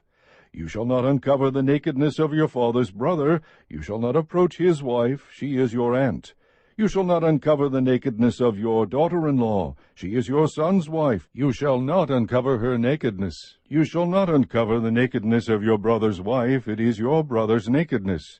You shall not uncover the nakedness of a woman and of her daughter, nor shall you take her son's daughter or her daughter's daughter to uncover her nakedness. They are blood relatives. It is lewdness. You shall not marry a woman in addition to her sister as a rival while she is alive, to uncover her nakedness. Also you shall not approach a woman to uncover her nakedness during her menstrual impurity. You shall not have intercourse with your neighbor's wife to be defiled with her. You shall not give any of your offspring to offer them to Molech, nor shall you profane the name of your God. I am the Lord. You shall not lie with a male as one lies with a female. It is an abomination. Also you shall not have intercourse with any animal to be defiled with it, nor shall any woman stand before an animal to mate with it. It is a perversion. Do not defile yourselves by any of these things, for by all these the nations which I am casting out before you have become defiled. For the land has become defiled. Therefore I have brought its punishment upon it, so the land has spewed out its inhabitants. But as for you, you are to keep my statutes and my judgments, and shall not do any of these abominations, neither the native nor the alien who sojourns among you, for the men of the land who have been before you have done all these abominations, and the land has become defiled, so that the land will not spew you out, should you defile it, as it has spewed out the nation which has been before you. For whoever does any of these abominations, those persons who do so shall be cut off from among their people. Thus you are to keep my charge, that you do not practice any of the abominable customs which have been practiced before you, so as not to defile yourselves with them. I am the Lord your God. Chapter 19. Then the Lord spoke to Moses, saying, Speak to all the congregation of the sons of Israel, and say to them, You shall be holy, for I, the Lord your God, am holy. Every one of you shall reverence his mother and his father, and you shall keep my Sabbaths. I am the Lord your God. Do not turn to idols or make for yourselves molten gods. I am the Lord your God. Now when you offer a sacrifice of peace offerings to the Lord, you shall offer it so that you may be accepted. It shall be eaten the same day you offer it, and the next day, but what remains until the third day shall be burned with fire. So if it is eaten at all on the third day, it is an offense. It will not be accepted. Every one who eats it will bear his iniquity, for he has profaned the holy thing of the Lord, and that person shall be cut off from his people. Now when you reap the harvest of your land, you shall not reap to the very corners of your field, nor shall you gather the gleanings of your harvest. Nor shall you glean your vineyard, nor shall you gather the fallen fruit of your vineyard. You shall leave them for the needy and for the stranger. I am the Lord your God. You shall not steal, nor deal falsely, nor lie to one another. You shall not swear falsely by my name, so as to profane the name of your God. I am the Lord. You shall not oppress your neighbor, nor rob him. The wages of a hired man are not to remain with you all night until morning. You shall not curse a deaf man, nor place a stumbling block before the blind, but you shall revere your God. I am the Lord. You shall do no injustice in judgment. You shall not be partial to the poor, nor defer to the great, but you are to judge your neighbor fairly. You shall not go about as a slanderer among your people, and you are not to act against the life of your neighbor. I am the Lord. You shall not hate your fellow countrymen in your heart. You may surely reprove your neighbor, but shall not incur sin because of him. You shall not take vengeance, nor bear any grudge against the sons of your people, but you shall love your neighbor as yourself. I am the Lord. You are to keep my statutes. You shall not breed together two kinds of your cattle. You shall not sow your field with two kinds of seed, nor wear a garment upon you of two kinds of material mixed together. Now if a man lies carnally with a woman who is a slave acquired for another man, but who has in no way been redeemed or given her freedom, there shall be punishment. They shall not, however, be put to death, because she was not free. He shall bring his guilt offering to the Lord to the doorway of the tent of meeting, a ram for a guilt offering. The priest shall also make atonement for him with the ram of the guilt offering before the Lord for his sin which he has committed, and the sin which he has committed will be forgiven him. When you enter the land and plant all kinds of trees for food, then you shall count their fruit as forbidden. 3 years it shall be forbidden to you, it shall not be eaten. But in the 4th year all its fruit shall be holy, an offering of praise to the Lord. In the 5th year you are to eat of its fruit, that its yield may increase for you. I am the Lord your God. You shall not eat anything with the blood, nor practice divination or soothsaying. You shall not round off the side growth of your heads, nor harm the edges of your beard. You shall not make any cuts in your body for the dead, nor make any tattoo marks on yourselves. I am the Lord. Do not profane your daughter by making her a harlot, so that the land will not fall to harlotry, and the land become full of lewdness. You shall keep my Sabbaths, and revere my sanctuary. I am the Lord. Do not turn to mediums or spiritists. Do not seek them out to be defiled by them. I am the Lord your God. You shall rise up before the gray-headed, and honor the aged, and you shall revere your God. I am the Lord. When a stranger resides with you in your land, you shall not do him wrong. The stranger who resides with you shall be to you as the native among you, and you shall love him as yourself, for you were aliens in the land of Egypt. I am the Lord your God. You shall do no wrong in judgment, in measurement of weight or capacity. You shall have just balances, just weights, a just ephah and a just hin. I am the Lord your God, who brought you out from the land of Egypt. You shall thus observe all my statutes and all my ordinances, and do them. I am the Lord. Chapter 20.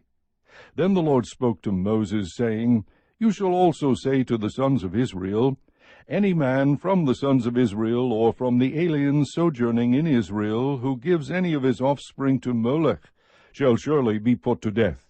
The people of the land shall stone him with stones. I will also set my face against that man, and will cut him off from among his people, because he has given some of his offspring to Molech, so as to defile my sanctuary, and to profane my holy name. If the people of the land, however, should ever disregard that man when he gives any of his offspring to Molech, so as not to put him to death, then I myself will set my face against that man and against his family, and I will cut off from among their people both him and all those who play the harlot after him, by playing the harlot after Molech. As for the person who turns to mediums and to spiritists to play the harlot after them, I will also set my face against that person, and will cut him off from among his people. You shall consecrate yourselves, therefore, and be holy, for I am the Lord your God. You shall keep my statutes and practice them. I am the Lord who sanctifies you. If there is anyone who curses his father or his mother, he shall surely be put to death. He has cursed his father or his mother, his blood guiltiness is upon him.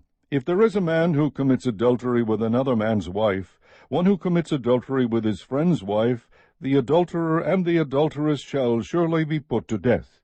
If there is a man who lies with his father's wife, he has uncovered his father's nakedness. Both of them shall surely be put to death. Their blood guiltiness is upon them. If there is a man who lies with his daughter-in-law, both of them shall surely be put to death. They have committed incest. Their blood guiltiness is upon them. If there is a man who lies with a male as those who lie with a woman, both of them have committed a detestable act. They shall surely be put to death. Their blood guiltiness is upon them. If there is a man who marries a woman and her mother, it is immorality. Both he and they shall be burned with fire, so that there will be no immorality in your midst. If there is a man who lies with an animal, he shall surely be put to death. You shall also kill the animal. If there is a woman who approaches any animal to mate with it, you shall kill the woman and the animal. They shall surely be put to death. Their blood guiltiness is upon them. If there is a man who takes his sister, his father's daughter, or his mother's daughter, so that he sees her nakedness, and she sees his nakedness, it is a disgrace, and they shall be cut off in the sight of the sons of their people. He has uncovered his sister's nakedness. He bears his guilt. If there is a man who lies with a menstruous woman and uncovers her nakedness, he has laid bare her flow, and she has exposed the flow of her blood. Thus both of them shall be cut off from among their people. You shall also not uncover the nakedness of your mother's sister, or of your father's sister, for such a one has made naked his blood relative. They will bear their guilt. If there is a man who lies with his uncle's wife, he has uncovered his uncle's nakedness. They will bear their sin. They will die childless. If there is a man who takes his brother's wife, it is abhorrent. He has uncovered his brother's nakedness. They will be childless. You are therefore to keep all my statutes and all my ordinances, and do them, so that the land to which I am bringing you to live will not spew you out. Moreover, you shall not follow the customs of the nation which I will drive out before you, for they did all these things, and therefore I have abhorred them. Hence I have said to you, you are to possess their land, and I myself will give it to you to possess it, a land flowing with milk and honey. I am the Lord your God, who has separated you from the peoples. You are therefore to make a distinction between the clean animal and the unclean, and between the unclean bird and the clean, and you shall not make yourselves detestable by animal or by bird, or by anything that creeps on the ground, which I have separated for you as unclean. Thus you are to be holy to me, for I the Lord am holy, and I have set you apart from the peoples to be mine. Now a man or a woman who is a medium or a spiritist shall surely be put to death. They shall be stoned with stones. Their blood guiltiness is upon them. Chapter 21. Then the Lord said to Moses, Speak to the priests, the sons of Aaron, and say to them, No one shall defile himself for a dead person among his people, except for his relatives who are nearest to him, his mother and his father and his son and his daughter and his brother. Also for his virgin sister who is near to him, because she has had no husband. for her he may defile himself. He shall not defile himself as a relative by marriage among his people, and so profane himself. They shall not make any baldness on their heads, nor shave off the edges of their beards, nor make any cuts in their flesh. They shall be holy to their God, and not profane the name of their God, for they present the offerings by fire to the Lord, the food of their God, so they shall be holy. They shall not take a woman who is profaned by harlotry, nor shall they take a woman divorced from her husband, for he is holy to his God. You shall consecrate him therefore, for he offers the food of your God. He shall be holy to you, for I, the Lord, who sanctifies you, am holy. Also the daughter of any priest, if she profanes herself by harlotry, she profanes her father. She shall be burned with fire. The priest who is the highest among his brothers, on whose head the anointing oil has been poured, and who has been consecrated to wear the garments, shall not uncover his head, nor tear his clothes, nor shall he approach any dead person, nor defile himself, even for his father or his mother, nor shall he go out of the sanctuary, nor profane the sanctuary of his God, for the consecration of the anointing oil of his God is on him. I am the Lord. He shall take a wife in her virginity, a widow, or a divorced woman, or one who is profaned by harlotry. These he may not take, but rather he is to marry a virgin of his own people, so that he will not profane his offspring among his people, for I am the Lord who sanctifies him. Then the Lord spoke to Moses, saying, Speak to Aaron, saying, No man of your offspring throughout your generations who has a defect shall approach to offer the food of his God.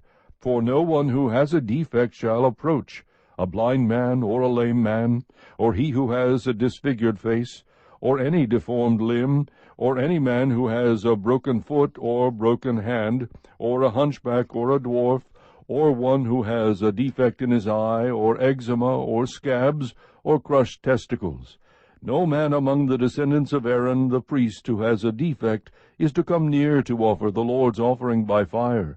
Since he has a defect, he shall not come near to offer the food of his God.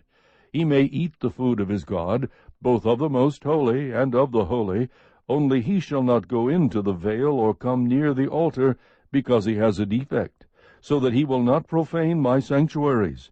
For I am the Lord who sanctifies them.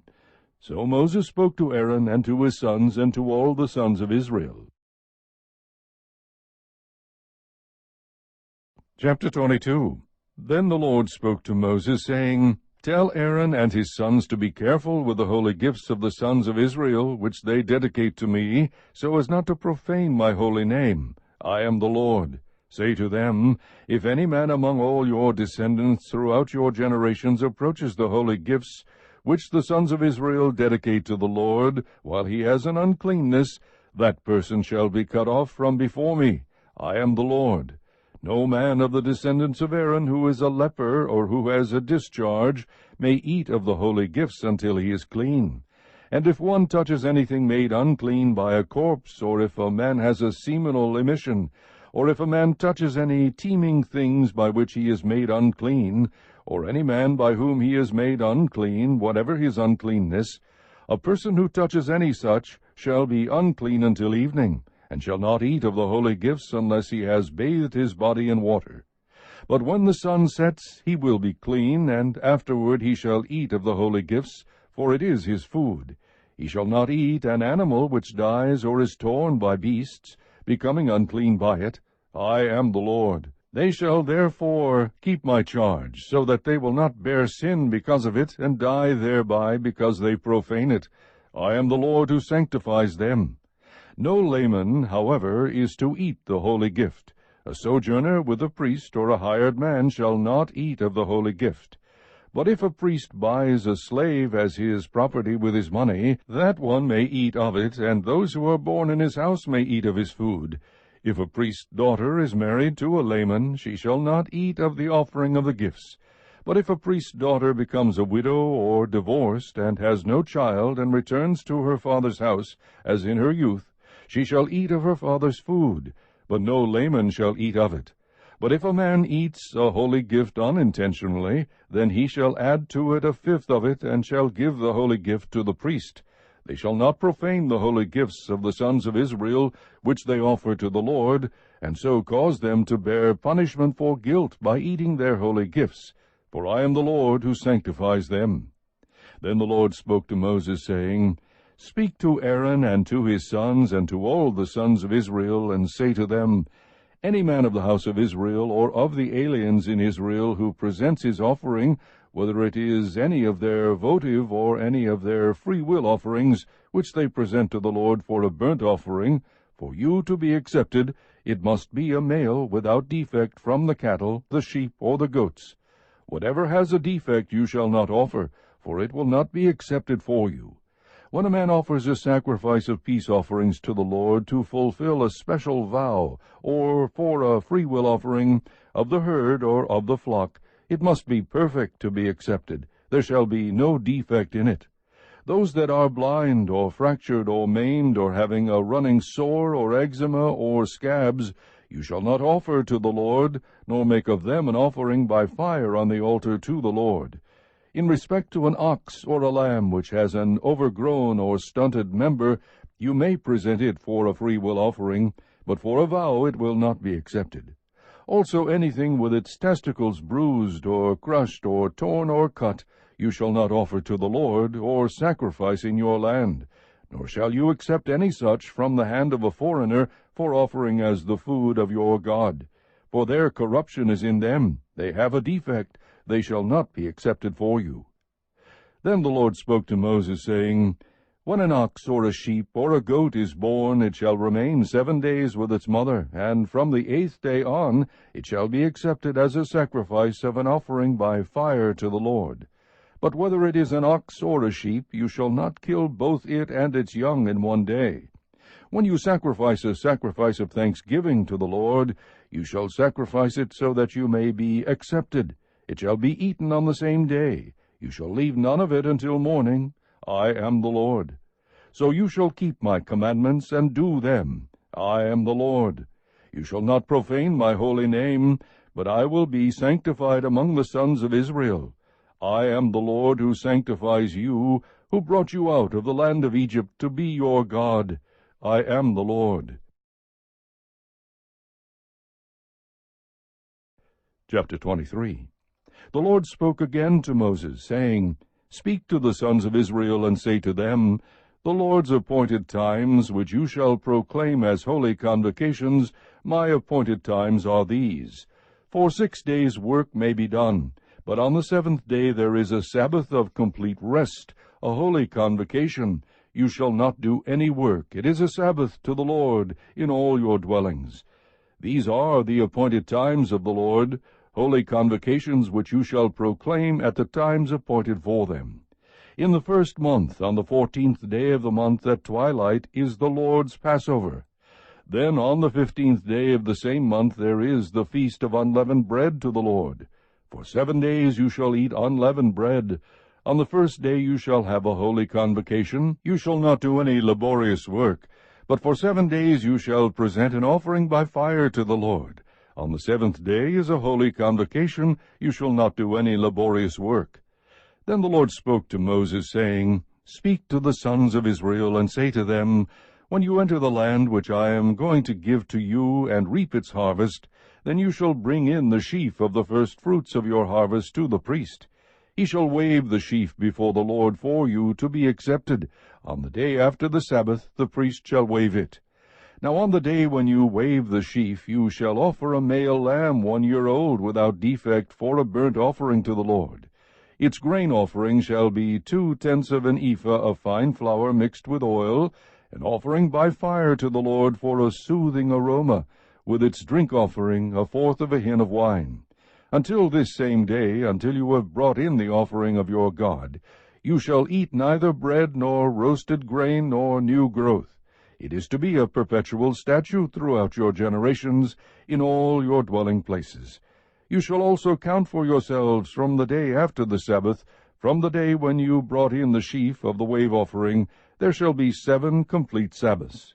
You shall count 50 days to the day after the 7th Sabbath.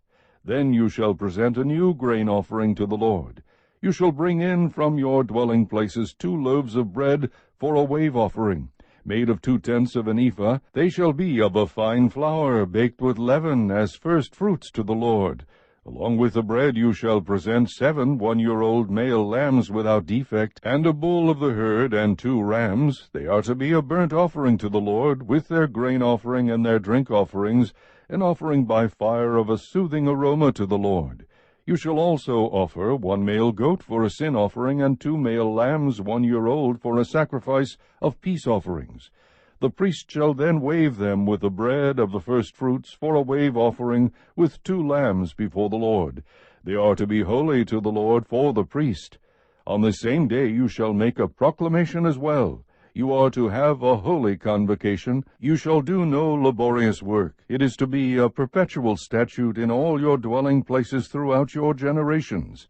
When you reap the harvest of your land, moreover, you shall not reap to the very corners of your field, nor gather the gleaning of your harvest. You are to leave them for the needy and the alien. I am the Lord your God.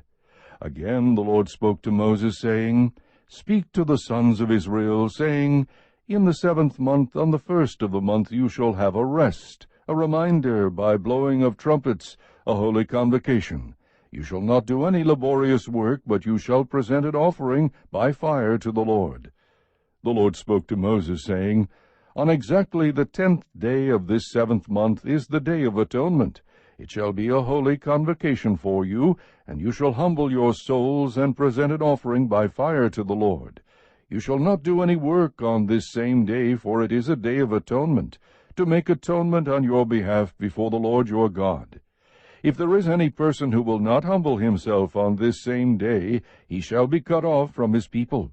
As for any person who does any work on this same day, that person I will destroy from among his people. You shall do no work at all. It is to be a perpetual statute throughout your generations in all your dwelling places. It is to be a Sabbath of complete rest to you, and you shall humble your souls.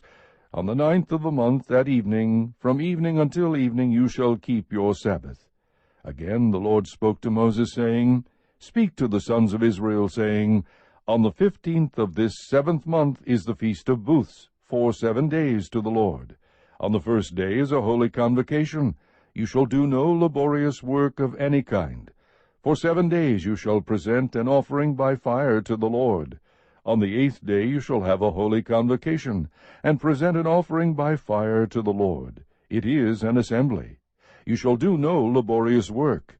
These are the appointed times of the Lord which you shall proclaim as holy convocations, to present offerings by fire to the Lord, burnt offerings and grain offerings, sacrifices and drink offerings, each day's matter on its own day, besides those of the Sabbaths of the Lord, and besides your gifts, and besides all your votive and freewill offerings which you give to the Lord. On exactly the 15th day of the 7th month, when you have gathered in the crops of the land, you shall celebrate the feast of the Lord for 7 days, with a rest on the 1st day, and a rest on the 8th day. Now on the 1st day you shall take for yourselves the foliage of beautiful trees, palm branches and boughs of leafy trees, and willows of the brook, and you shall rejoice before the Lord your God for 7 days. You shall thus celebrate it as a feast to the Lord for 7 days in the year. It shall be a perpetual statute throughout your generations. You shall celebrate it in the 7th month. You shall live in booths for 7 days. All the native born in Israel shall live in booths, so that your generations may know that I had the sons of Israel live in booths when I brought them out from the land of Egypt. I am the Lord your God. So Moses declared to the sons of Israel the appointed times of the Lord. Chapter 24. Then the Lord spoke to Moses, saying, Command the sons of Israel that they bring to you clear oil from beaten olives for the light, to make a lamp burn continually. Outside the veil of testimony in the tent of meeting, Aaron shall keep it in order from evening to morning before the Lord continually. It shall be a perpetual statute throughout your generations. He shall keep the lamps in order on the pure gold lampstand before the Lord continually. Then you shall take fine flour and bake 12 cakes with it. 2/10 of an ephah shall be in each cake. You shall set them in 2 rows, 6 to a row, on the pure gold table before the Lord. You shall put pure frankincense on each row, that it may be a memorial portion for the bread, even an offering by fire to the Lord. Every Sabbath day he shall set it in order before the Lord continually. It is an everlasting covenant for the sons of Israel. It shall be for Aaron and his sons, and they shall eat it in a holy place, for it is most holy to him from the Lord's offerings by fire, his portion forever.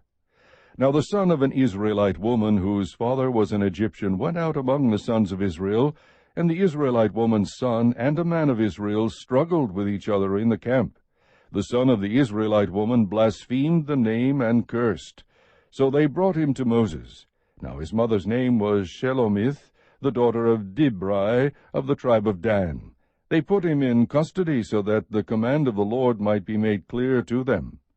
Then the Lord spoke to Moses, saying, Bring the one who has cursed outside the camp, and let all who heard him lay their hands on his head.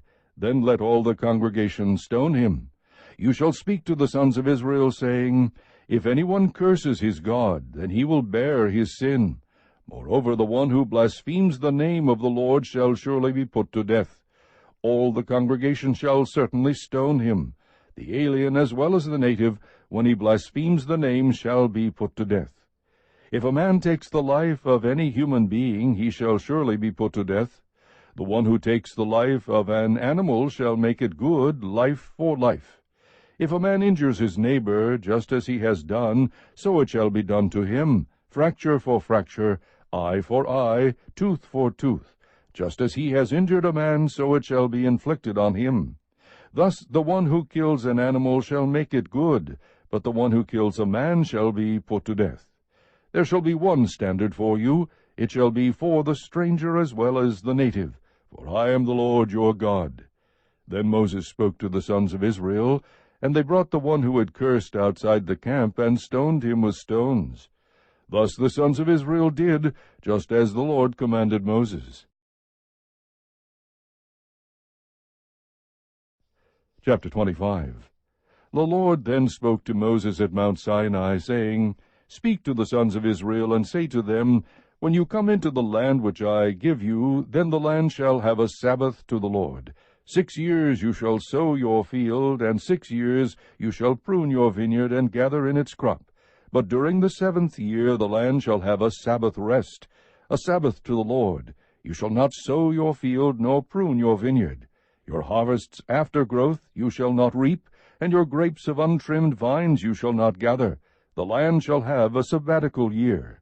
All of you shall have the Sabbath products of the land for food, yourself and your male and female slaves, and your hired man, and your foreign resident, those who live as aliens with you. Even your cattle and the animals that are in your land shall have all its crops to eat.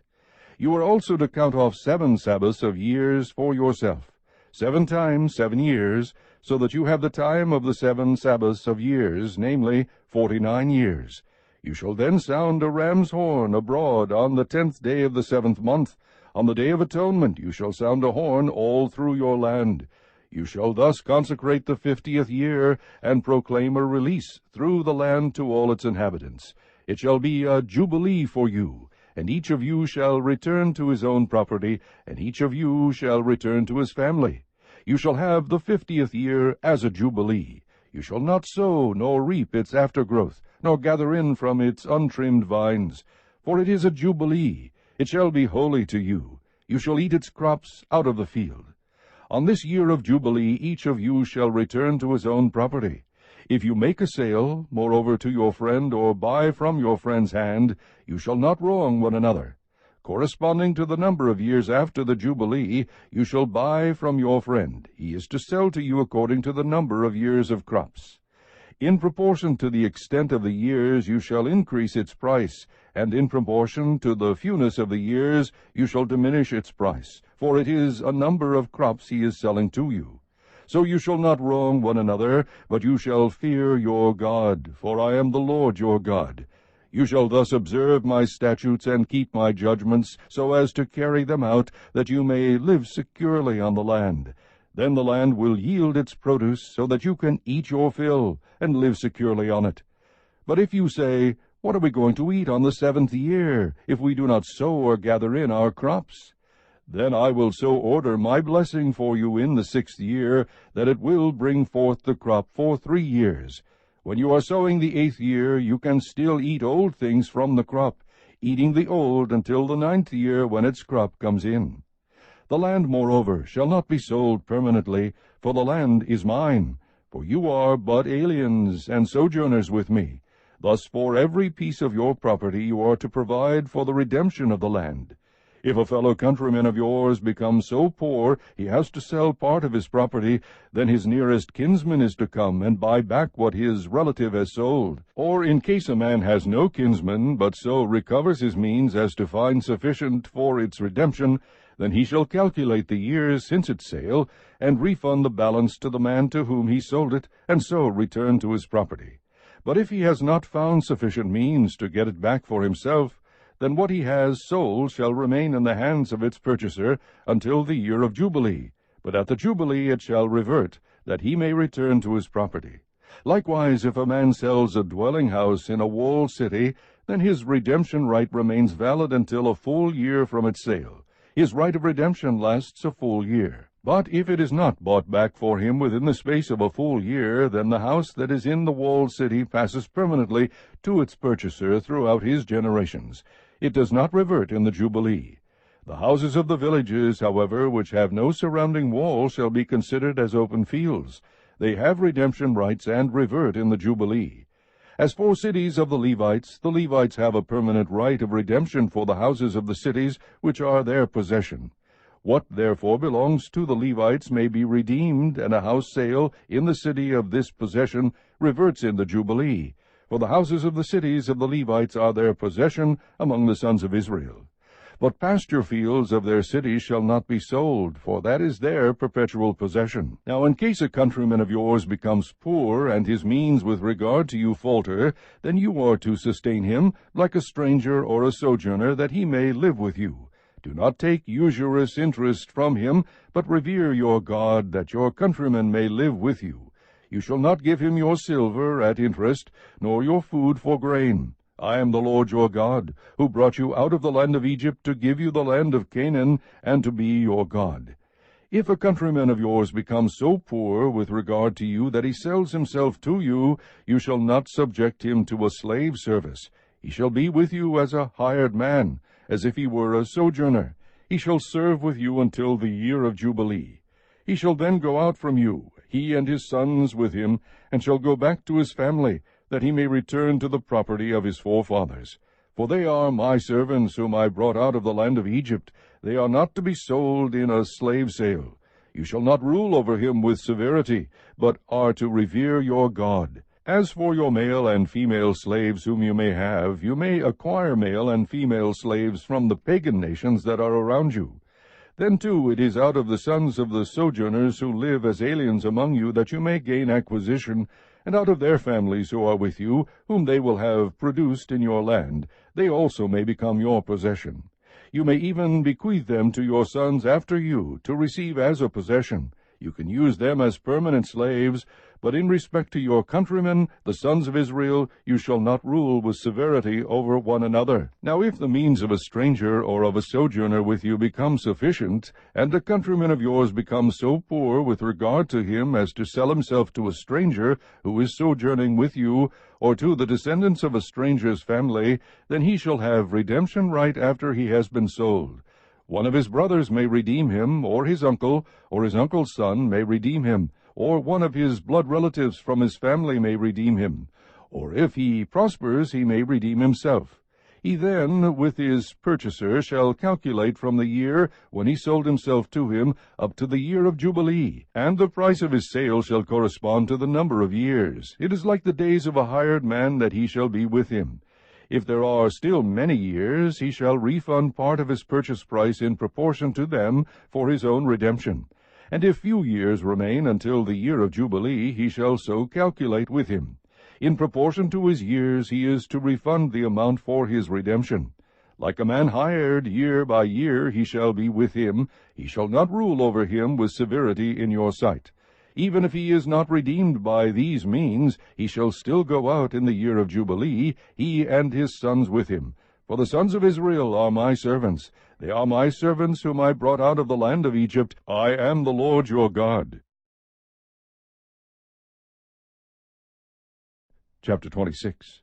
You shall not make for yourselves idols, nor shall you set up for yourselves an image or a sacred pillar, nor shall you place a figured stone in your land to bow down to it, for I am the Lord your God. You shall keep my Sabbaths and reverence my sanctuary. I am the Lord. If you walk in my statutes and keep my commandments so as to carry them out, then I shall give you rains in their season, so that the land will yield its produce, and the trees of the field will bear their fruit. Indeed, your threshing will last for you until grape gathering, and grape gathering will last until sowing time. You will thus eat your food to the full, and live securely in your land. I shall also grant peace in the land, so that you may lie down with no one making you tremble. I shall also eliminate harmful beasts from the land, and no sword will pass through your land. But you will chase your enemies, and they will fall before you by the sword. 5 of you will chase 100, and 100 of you will chase 10,000, and your enemies will fall before you by the sword. So I will turn toward you and make you fruitful and multiply you, and I will confirm my covenant with you. You will eat the old supply and clear out the old because of the new. Moreover, I will make my dwelling among you, and my soul will not reject you. I will also walk among you and be your God, and you shall be my people. I am the Lord your God, who brought you out of the land of Egypt so that you would not be their slaves, and I broke the bars of your yoke and made you walk erect. But if you do not obey me and do not carry out all these commandments, if instead you reject my statutes, and if your soul abhors my ordinances, so as not to carry out all my commandments, and so break my covenant, I, in turn, will do this to you.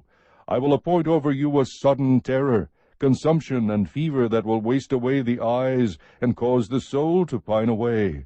Also you will sow your seed uselessly, for your enemies will eat it up. I will set my face against you, so that you will be struck down before your enemies. And those who hate you will rule over you, and you will flee when no one is pursuing you. If also after these things you do not obey me, then I will punish you 7 times more for your sins. I will also break down your pride of power. I will also make your sky like iron, and your earth like bronze. Your strength will be spent uselessly, for your land will not yield its produce, and the trees of the land will not yield their fruit. If then you act with hostility against me and are unwilling to obey me, I will increase the plague on you 7 times according to your sins. I will let loose among you the beasts of the field, which will bereave you of your children, and destroy your cattle, and reduce your number, so that your roads lie deserted. And if by these things you are not turned to me, but act with hostility against me, then I will act with hostility against you, and I, even I, will strike you 7 times for your sins. I will also bring upon you a sword which will execute vengeance for the covenant. And when you gather together into your cities, I will send pestilence among you, so that you shall be delivered into enemy hands. When I break your staff of bread, 10 women will bake your bread in one oven, and they will bring back your bread in rationed amounts, so that you will eat and not be satisfied. Yet if in spite of this you do not obey me, but act with hostility against me, then I will act with wrathful hostility against you, and I, even I, will punish you 7 times for your sins. Further, you will eat the flesh of your sons, and the flesh of your daughters you will eat. I then will destroy your high places, and cut down your incense altars, and heap your remains on the remains of your idols, for my soul shall abhor you. I will lay waste your cities as well, and will make your sanctuaries desolate, and I will not smell your soothing aromas. I will make the land desolate, so that your enemies who settle in it will be appalled over it. You, however, I will scatter among the nations, and will draw out a sword after you, as your land becomes desolate, and your cities become waste. Then the land will enjoy its Sabbaths all the days of the desolation, while you are in your enemy's land. Then the land will rest and enjoy its Sabbaths. All the days of its desolation it will observe the rest which it did not observe on your Sabbaths, while you were living on it. As for those of you who may be left, I will also bring weakness into their hearts in the lands of their enemies, and the sound of a driven leaf will chase them. And even when no one is pursuing, they will flee as though from the sword, and they will fall. They will therefore stumble over each other as if running from the sword, although no one is pursuing, and you will have no strength to stand up before your enemies. But you will perish among the nations, and your enemies' land will consume you. So those of you who may be left will rot away because of their iniquity in the lands of your enemies, and also because of the iniquities of their forefathers they will rot away with them.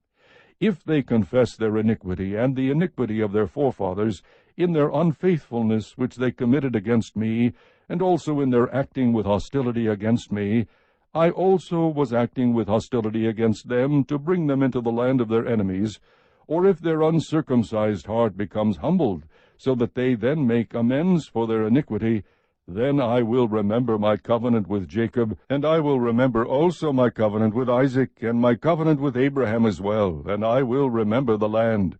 For the land will be abandoned by them, and will make up for its Sabbaths, while it is made desolate without them.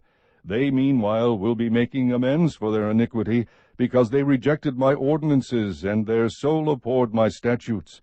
Yet in spite of this, when they are in the land of their enemies, I will not reject them, nor will I so abhor them as to destroy them, breaking my covenant with them, for I am the Lord their God.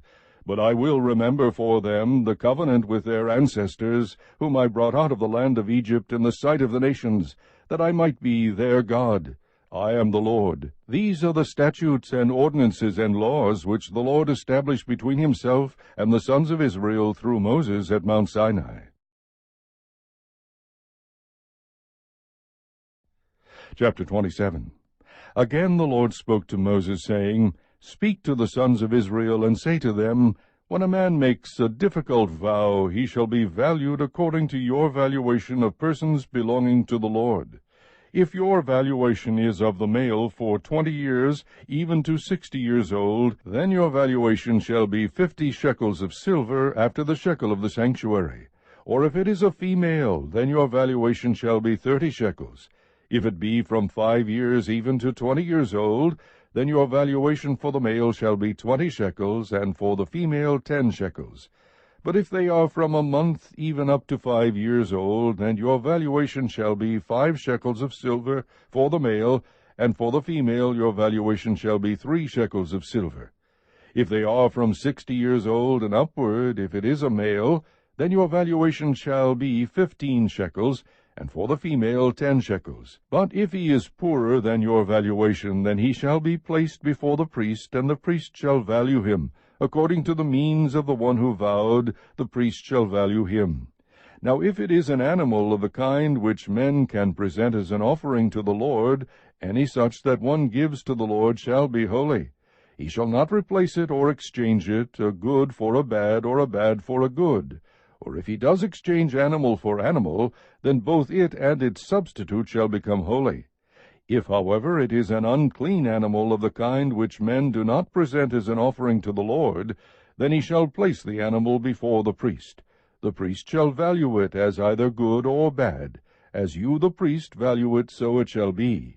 But if he should ever wish to redeem it, then he shall add 1/5 of it to your valuation. Now if a man consecrates his house as holy to the Lord, then the priest shall value it as either good or bad. As the priest values it, so it shall stand. Yet if the one who consecrates it should wish to redeem his house, then he shall add 1/5 of your valuation price to it, so that it may be his.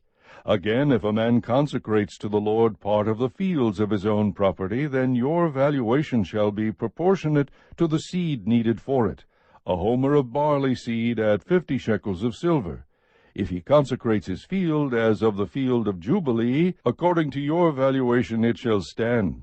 If he consecrates his field after the Jubilee, however, then the priest shall calculate the price for him proportionate to the years that are left until the year of Jubilee, and it shall be deducted from your valuation. If the one who consecrates it should ever wish to redeem the field, then he shall add 1/5 of your valuation price to it, so that it may pass to him. Yet if he will not redeem the field, but has sold the field to another man, it may no longer be redeemed, and when it reverts in the Jubilee, the field shall be holy to the Lord, like a field set apart. It shall be for the priest as his property. Or if he consecrates to the Lord a field which he has bought, which is not a part of the field of his own property, then the priest shall calculate for him the amount of your valuation up to the year of Jubilee, and he shall on that day give your valuation as holy to the Lord. In the year of Jubilee the field shall return to the one from whom he bought it, to whom the possession of the land belongs.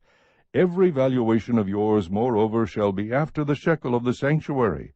The shekel shall be 20 gerahs. However, a firstborn among animals, which is a firstborn, belongs to the Lord. No man may consecrate it, whether ox or sheep, it is the Lord's. But if it is among the unclean animals, then he shall redeem it according to your valuation, and add to it 1/5 of it. And if it is not redeemed, then it shall be sold according to your valuation. Nevertheless, anything which a man sets apart to the Lord out of all that he has, of man or animal, or of the fields of his own property, shall not be sold or redeemed. Anything devoted to destruction is most holy to the Lord. No one who may have been set apart among men shall be ransomed. He shall surely be put to death. Thus all the tithe of the land, of the seed of the land, or of the fruit of the tree, is the Lord's. It is holy to the Lord. If therefore a man wishes to redeem part of his tithe, he shall add to it 1/5 of it. For every 10th part of herd or flock, whatever passes under the rod, the 10th one shall be holy to the Lord. He is not to be concerned whether it is good or bad, nor shall he exchange it. Or if he does exchange it, then both it and its substitute shall become holy. It shall not be redeemed. These are the commandments which the Lord commanded Moses for the sons of Israel at Mount Sinai.